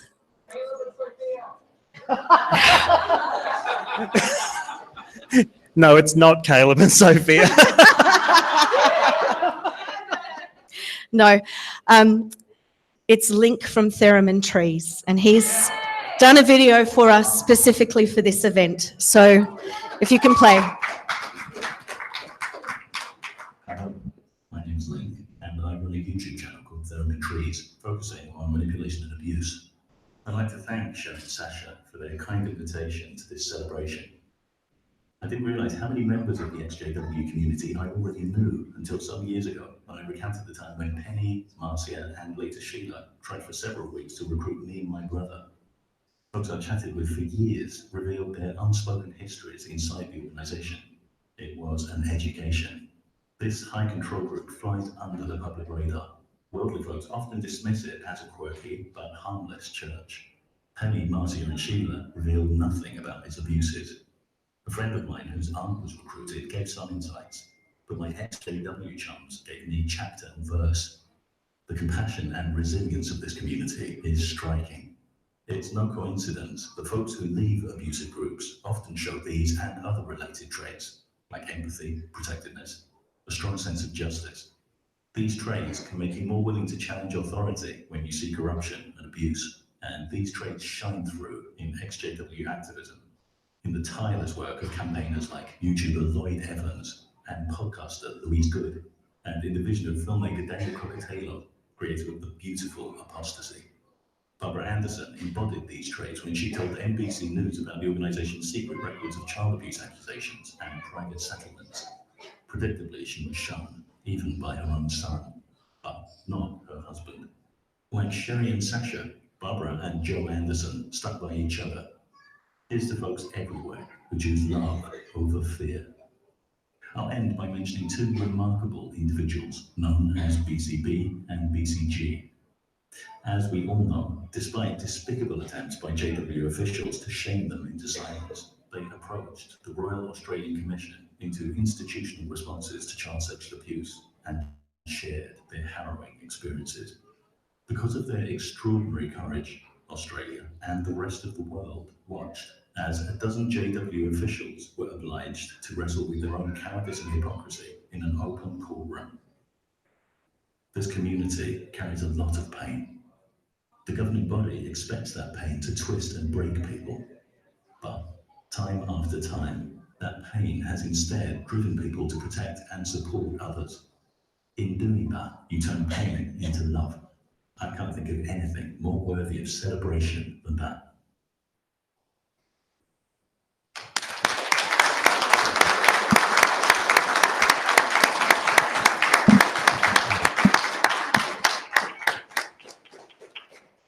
I'm sure at some point Link will, if he's not watching the live stream, he will tune in later. So thank you very much, Link, for that wonderful video. It's much appreciated. So we are running quite well to time actually now. In a few minutes we would do the next soundbite. So again, I'm going to beg your indulgence because I really had fun with this. So Harrison, clip 6, please. Oh.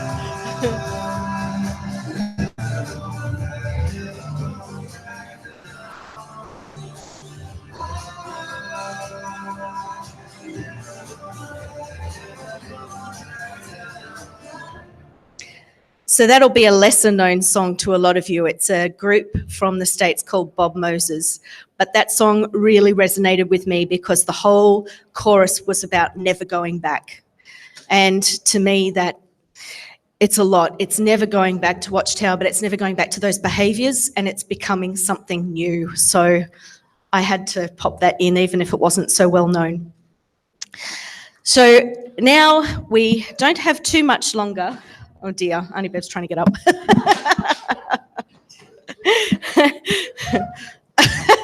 Well done. Just before we do. That was a great way to get attention there, Auntie Bev, but it's good timing because we actually just want to give a real shout out of appreciation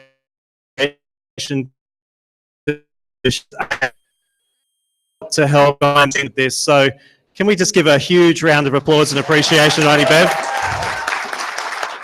Thank you. Thank you. She wasn't expecting that. All right, now we all want to hear from Lloyd. So we're going to invite him up shortly now to say his few words before we close the event. But as we did with Mark, we have a little bit of a Aussie welcome in the way of a soundbite to introduce Lloyd. So Harrison, if you'd like to play the clip, and we'll invite Lloyd to come up.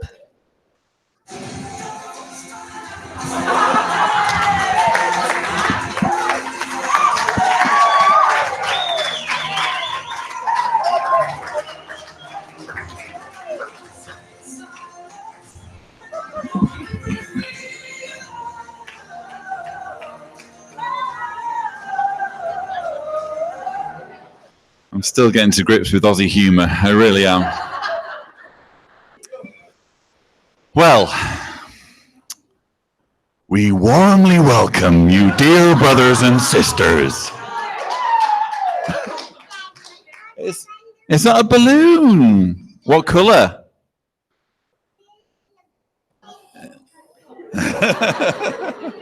Always photobombing my work. You have no idea how much editing it takes to keep her off my channel. No. Just an amazing experience today. I'm going to be coming down off this high for a long time. And lots of people sometimes ask me, or people sometimes ask me, how do you keep going with the work that you're doing? How do you stay motivated to produce content, to pour your heart out and that kind of thing? Quite honestly, it's events such as these, because Diana and I live in the middle of nowhere in a tiny one-road Croatian village without really any network of friends that we can call on. So when we have to literally get on a plane to meet the people who we share something in common with, who we fight this struggle with, and who we have that common bond with. And so when I meet people, I know it may seem like everything is very kind of forced, or that's just my tiredness, but there is a genuine appreciation for the love that you're showing me, because you're actually, with each one of you that today has come up to me and said something, you're topping up that tank to help me do more. And I want to thank you for that. So.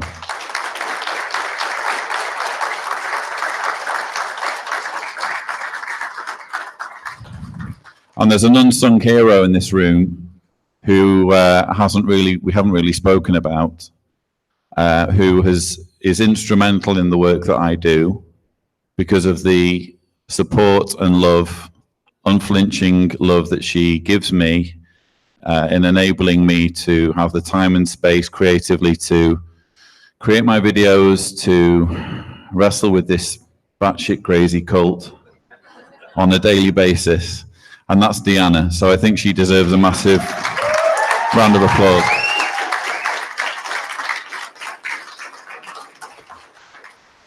She really is she's an amazing wife and mother. I'm lucky to have her, and so are you, quite frankly.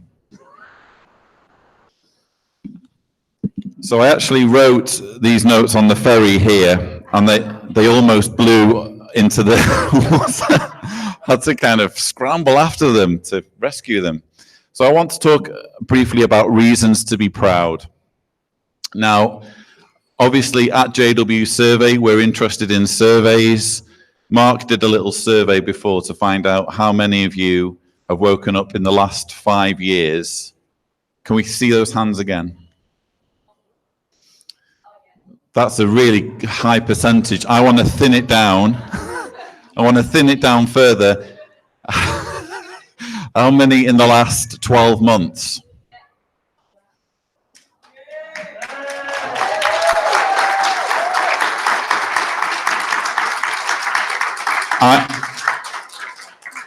I'm going to say 6 or 7. Yeah, is that fair? 3 months.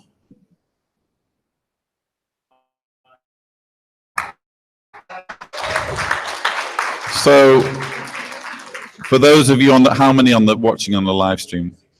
362. So for those 262 watching on the live stream, hello, by the way. Sorry, I've been otherwise engaged. But yeah, we literally have people in this room who've woken up within the last 3 months. And I think that there's reason to be proud of that. It shows that collectively we are a warm, inviting people that people will want to join when they're able to realize that they've been lied to and exploited. And that's what it's all about for me. I want to know how many in this room are not ex-JWs? Yeah. I know you're not an ex-JW. So I would say about a dozen. Is that fair? Now, we're talking here most likely about partners and family friends who are sticking with their loved one through thick and thin, even though they've been through hell and back. They're showing support, they're showing solidarity to the point of coming here with them today. And I think they deserve a massive round of applause.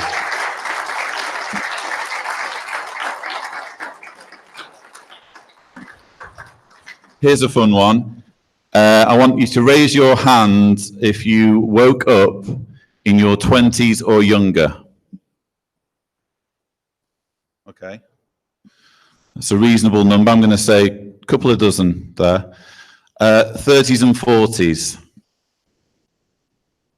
That's a good maybe the majority even. Okay, 50s and 60s. Wow. A huge round of applause there.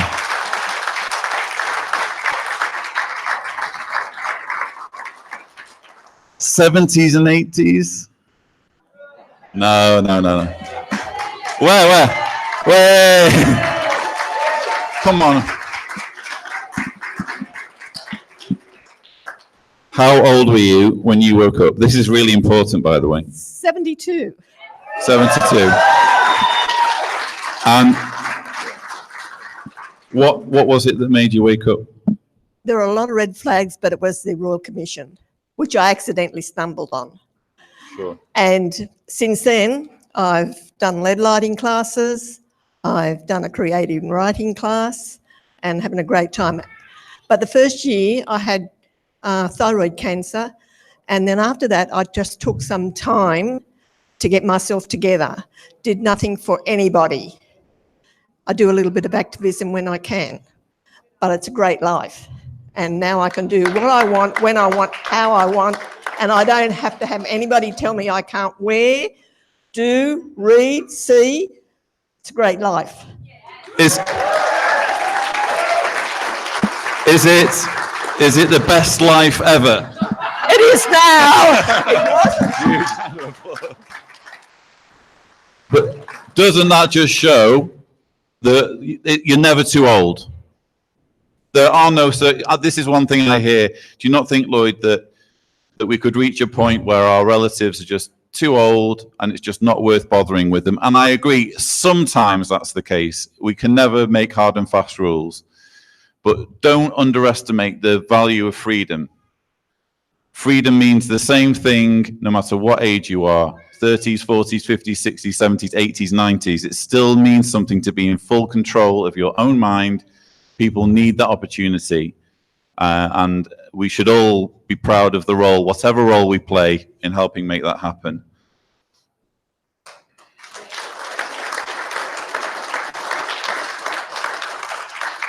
Here's another one. Who has a faith in God? Okay. And who is non-religious? Now, I only asked that. No, I asked that to highlight the fact that we have radically different religious views, and yet here we are under the same roof, enjoying food, enjoying drink, laughing together, crying together. We are truly united, and we're united by unconditional love. That's what love's really about.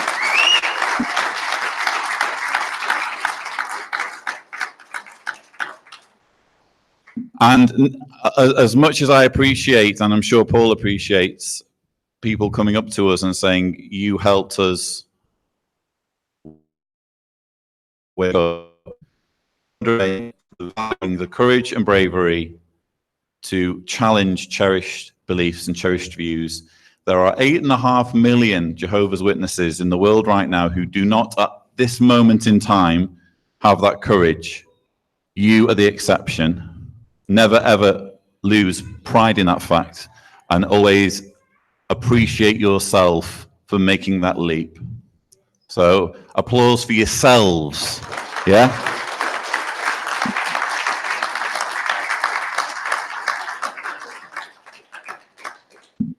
So I just wanted to very briefly talk about our message. What is our message? Well, I don't know about Paul. In fact, I do know about Paul.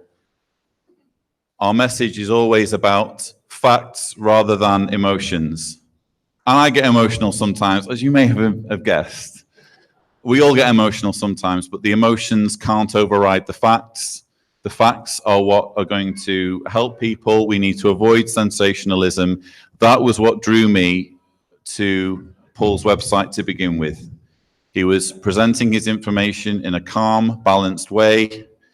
I'm in a position where I'm able to share perhaps more freely what my views are, because I'm not just purely about the details of history and the details of the teachings, but that has to be our focus, is keeping things factual.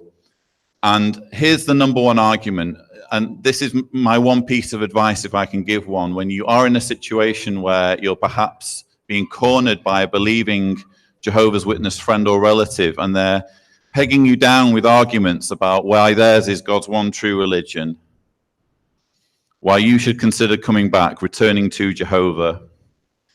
And I would just remind them that there's one thing that matters, and that's truth. Is it true or is it not true?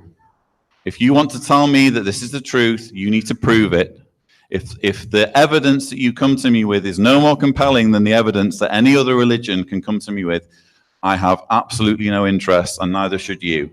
Always keep it based on that central issue. Is it true or isn't it? And I think that you'll enjoy, or at least I've enjoyed, some success in keeping it strictly about that. We have the real truth, and we should be proud of that.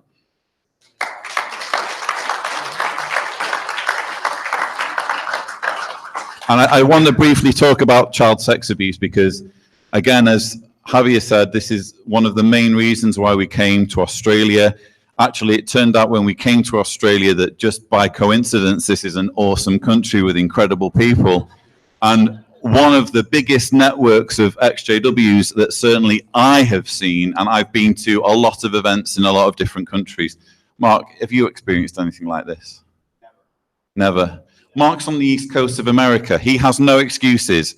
That's the homeland of Watchtower, and he has not seen this kind of network, this kind of solidarity. You Aussies are killing it.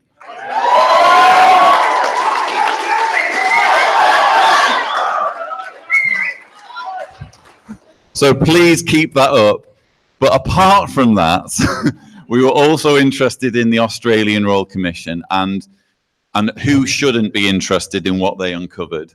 And one thing that we're learning in the work that we're doing is that this is a very unique thing that happened in this country. It's only just starting to happen in other countries. We're only starting to see an investigation in the Netherlands. We're in my country, finally, good grief, Britain, what on earth have you been playing at? Finally, ICSA says, oh yes, we'll include Jehovah's Witnesses. Well, they should have been on the list to begin with. So we're going to be monitoring what happens with that investigation and assisting the investigation in whatever way we can. But the minimum requirement of any religious organization should be this. How are you protecting your most vulnerable? How are you protecting your children? How are you protecting those with mental health issues? How are you protecting the women?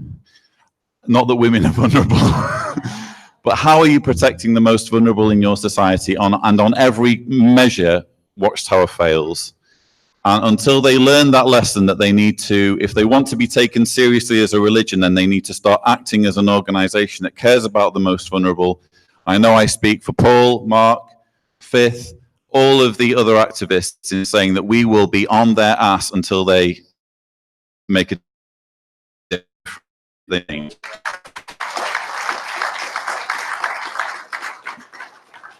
So I wanted to just briefly ask the question, what can we do? Obviously, not everyone can be an activist. My wife can't be an activist, but she still does something. She helps the one in her family who is an activist. We're not all born to get in front of a YouTube camera. We're not all as vain as I am. We're not all Shakespeare. We're not all like Mark O'Donnell with his winsome words in his excellent investigative articles, which, by the way, I really have to thank you, Mark, for the time that you put into those articles. You've really picked up when I was flagging and carried on that mantle and gone even further in finding out what's really happening with abuse in the organization. And I can't thank you enough. You're a fantastic colleague and a true friend. Thank you.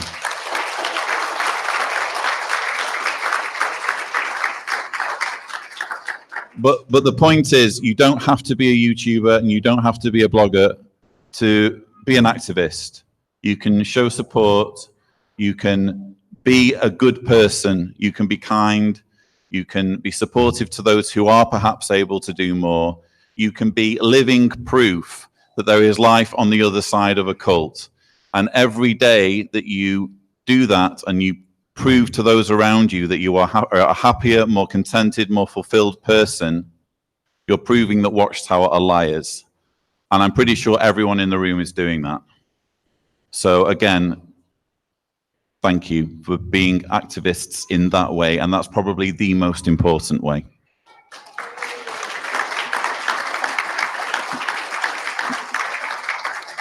Another little thing, and another little tip, one thing that I've kind of made it my mission to do since I've been an activist is to try wherever possible to destroy the stereotype. They are expecting us to be foaming at the mouth. They are expecting us to be abusive. They are expecting us to be confrontational. They are expecting us to be liars. Don't be those things, because we can be better, and because we don't need to be any of those things for that cult to be wrong and abusive and hurtful. Simply by being factual and kind and loving, we make far more progress in our efforts. So please, wherever possible, destroy that stereotype that they've carved out for us. That's my only request.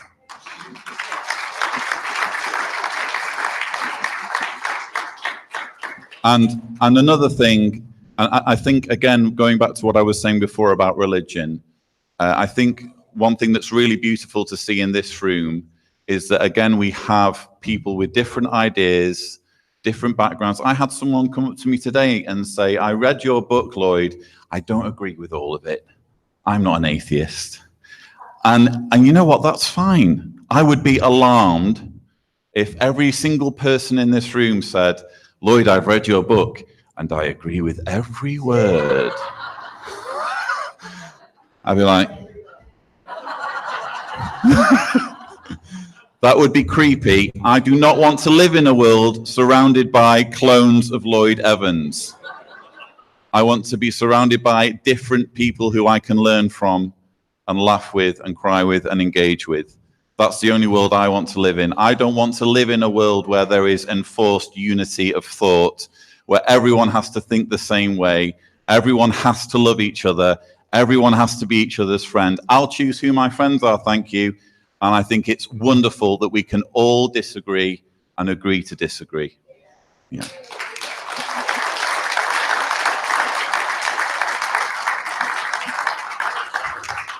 I'm nearly at the end now, and I'm very mindful of getting a W from Sherrie on timing. She should totally have been a school overseer. She really should. I wanted to ask the question, what's next? What's next for the movement is a question I'm sometimes asked. And particularly for those of you who have only been XJWs in the last 5 years, and you're not familiar with how far we've come in that period, I can assure you we've come a long way. I can remember being the new kid on the block in 2011, and it being a massive deal if we got one newspaper article that exposed Watchtower in some way. Now we have documentaries, we have TV shows, we have a newspaper coverage, but we can do better. There's more that can be done and should be done. But we're certainly seeing an upwards curve in awareness. The world is slowly waking up, and I feel as though the work of activists, the work of ex-witnesses has contributed towards that, again, simply by offering a real alternative, a truthful alternative, an honest alternative, and a kind alternative. And we're all playing our part in making that happen, and that's why the movement's growing, and that's why there is increased awareness.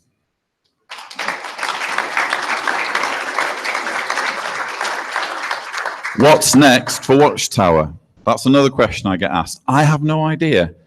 As far as I'm concerned, they should already be bankrupt. They're already at the point where they're begging for money and admitting that they need money that they haven't quite accounted for properly. That's not the Watchtower I remember.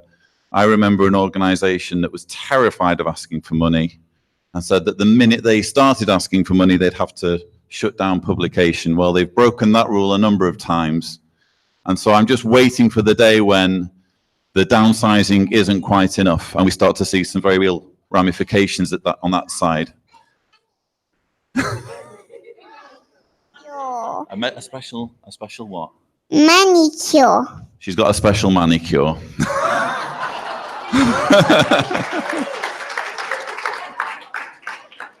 So what's next for Watchtower? I'm guessing more downsizing. I know, it's lovely, sweetheart. Round of applause for Jessica.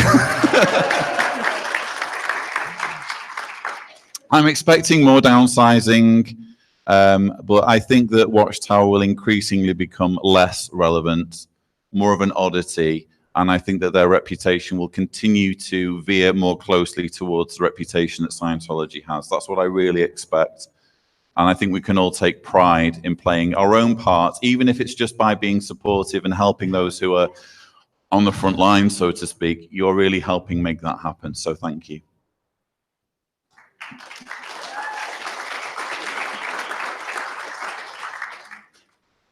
So what's next? Finally, what's next for us personally? Where do we go from here? Well, again, the fact that we're here tells us that we've come a long way indeed. Some of us within the last 3 months, some of us within the last 6 months, many of us within the last 5 years, but certainly all of us have been through a real ordeal. We have had our reality turned on its head. We've had to start with a completely blank canvas, trying to figure out what we believe, what's real, what isn't real, who do we follow, who's got a good idea of what's going on. We have no idea. Tell us. We need to find our community all over again. We need to find new friends to replace the ones that are shunning us. We need to find new family to replace the family that are shunning us. And I think we've all, I would guess, made huge progress in that area. So we have probably still a bit further to go because it takes a long time. And in my view, we never fully get rid of our JW past. In my view, it kind of stains us permanently, at least to some degree. But what we can do is we can learn to manage it and overcome it and operate in such a way that it becomes less and less noticeable and live a happy, meaningful life. And I think we're all doing that.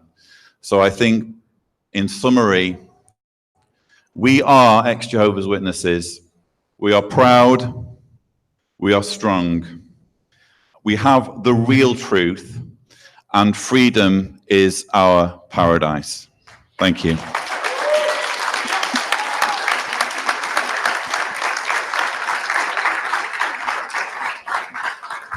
Who would like to do this again?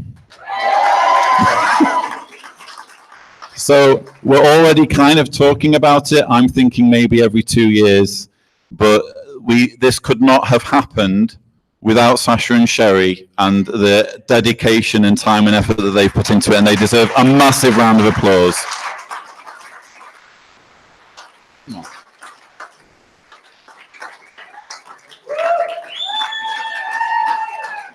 Thank you to both of you for your amazing efforts in making this happen. Thank you. And I think that is there a little, yeah, Dave. Over here. We have to interrupt this broadcast. Lloyd did a little bit, wanted me to emphasize just how much Sherrie has done in organizing this, but I think we want to say a massive thank you to both of them. This event will be remembered for years and decades. I sincerely believe that. Thank you all for coming. Guys, the most amazing people on the planet, thank you for organizing this for us. And, oh yes. If you can, please, not that it's a requirement, we're not asking you for contributions. There is a donation box if you would like to express your appreciation for this amazing venue. Thank you to the staff too for making this such a beautiful event and making it run so smoothly.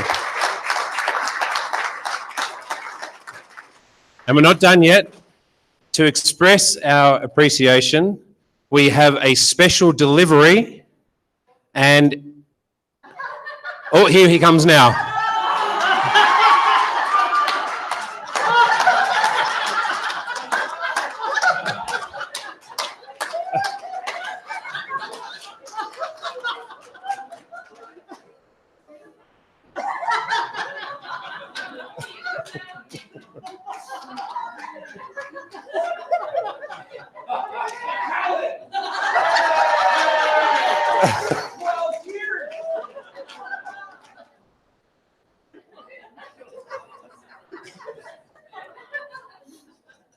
Thank you, Tony.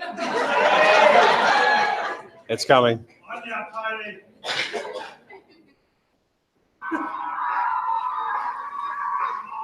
Oh no.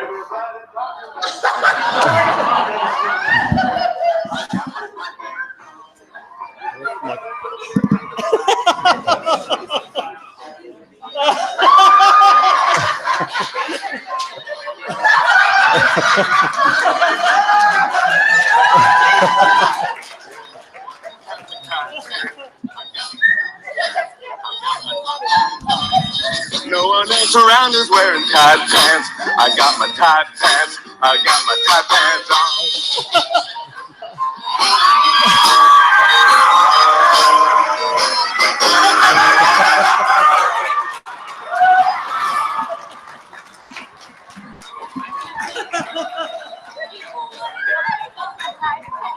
All right.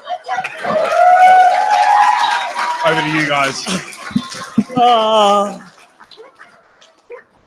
Brother Morris, thank you so much for making the trip all the way down here to Australia. God, what can I say? Tony Taipan strikes again. Gee, what a way to end the afternoon. Thank you, guys. That is amazing. Now, the rest of the governing body going to notice that you were missing, or is this a common thing? That's amazing. Hey, guys, thank you so much for those kind words too. Lloyd, Dave, thank you so much. Honestly, the work that's gone into preparing for this, yeah, that was a lot of work, but it was worth it. We really, really appreciated sharing this afternoon with you all. This is just the beginning. We keep doing these events. They don't have to be big. They can be small events. Every single event that we all do is vitally important. Even if it's just a phone call to another person who's struggling, keep that up. Keep the community alive. Keep that strong. But again, guys, thank you so much for all being here and making this a success. Sherry's got a couple of things just to finish off. But again, I want to give a huge shout of praise to Sherry for this. This is a card that you've all signed from for Sacha and Sherry, just expressing love and appreciation. So, wow, well done to everyone that signed this. Thank you all. Thank you. That's beautiful. Thank you. Wow, Sherry, round out the afternoon. I'd almost say I'm speechless, but as Sacha knows, that very rarely happens. So I'm overcome. I'm overwhelmed. Thank you so much. It's been incredible to plan this out. Sacha and I started fantasizing about this in December 2017 when we celebrated our birthdays for the first time here at this venue. At the grand old age of 43. And we thought, wow, if Lloyd and Deanna came out to Australia, wouldn't it be great to have an event here? And we thought it was just pipe dreaming. But here we are. Planning, but we had a lot of fun in the planning and the preparing, and we've just enjoyed it immensely, including Jessica. It's been an absolute delight. I really want to give a shout out to the DD staff, Kai, who was our event organiser, Aldo, who's here today, and all of the staff here at DD's.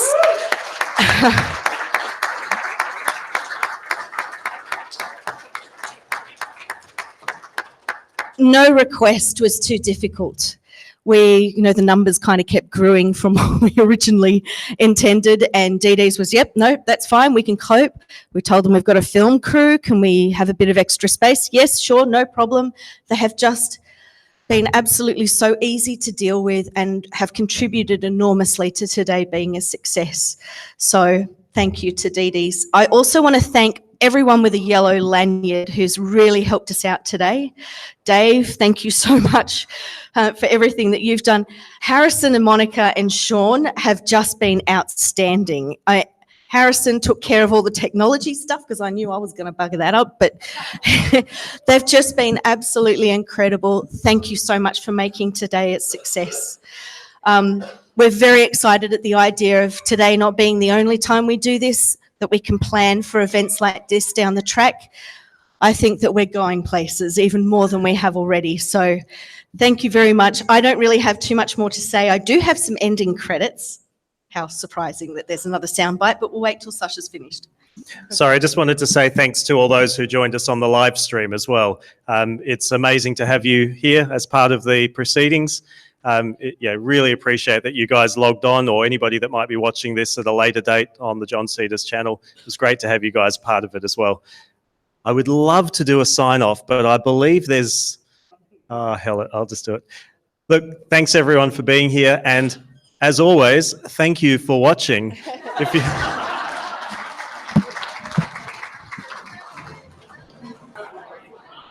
So this is a special gift for the 160 of you who are still watching this live stream. I can't believe they're still watching. Still watching it long after it's ended, and we'd completely forgotten that we'd left it running. So, so what are your thoughts on the event today, Mark? Well, we had about 8,000 people here, and no, maybe not 8,000. I don't think. Man, what a, how many? When he has Coca-Cola, he gets a bit delirious. So just bear with us. Yeah, all hopped up on Coke. No, what a great event. Man, this went on for 5 hours, and we had some great job today, Lloyd. That was a great speech you gave, very inspirational. So we have, I'm speechless. We had Angus Stewart here today. We did. We had Angus Stewart. We got to talk to him for about 90 minutes. Almost 2 hours. For the Truth About the Truth documentary. Yeah, so look forward to the Truth About the Truth documentary. Angus Stewart is going to be in it, uncut, and he had some really interesting things to say. What would you say is probably the most interesting thing or surprising thing he said to you during the interview? I just think, I mean, I don't want to give away any spoilers, but considering he is so professional, he's like the model professional, isn't he? And he's so knowledgeable, and he's now a high court, a federal court justice. He was actually surprisingly generous in how open he was about his thoughts about Jehovah's Witnesses, and particularly shunning. He seemed to be very passionate about that subject, didn't he? Yeah, he really did. And actually, I found it quite interesting, the fact that Angus Stewart has been engaging with Jehovah's Witnesses who've not only come to his door, but he's actually done some unwitnessing at the carts, the literature carts. Didn't you find that fascinating? What? Unwitnessing at the literature carts? Oh, so he's been engaging with witnesses that he sees? He has, yeah. So one of the things that Angus mentioned was that he's seen the witnesses quite a bit at the carts with no one approaching them. And he did mention the fact that he's gone up to a few of the carts. And I think in the end, he said it was sort of a hopeless venture. But I think he really understands more than anyone else that was part of this commission just how delusional Jehovah's Witnesses are. And I really truly feel that he had compassion for the people that he was interviewing, like BCG and BCB. And it really meant a lot to him that everyone came today. Yeah, and he was unequivocal as well in basically being very, you could say, condemnatory of how bad Jehovah's Witnesses were in the commission. Because one of the questions, well, again, I don't want to spoil too much, but we asked him about the perception among witnesses seeming to be that they came through the commission very well. and he was under no illusions that that's a total fabrication and that's completely untrue. Yeah, for those that haven't watched it yet. No, come here. Come on, Javier. Come here. So we're live still. We're still streaming. Yeah, I'll move along. So you come on in. There's still a few people on the live stream. How many? How many are on the live stream now? So that we've gained 3 viewers just from that's. It's rare that we gain viewers from Mark talking. So thank you.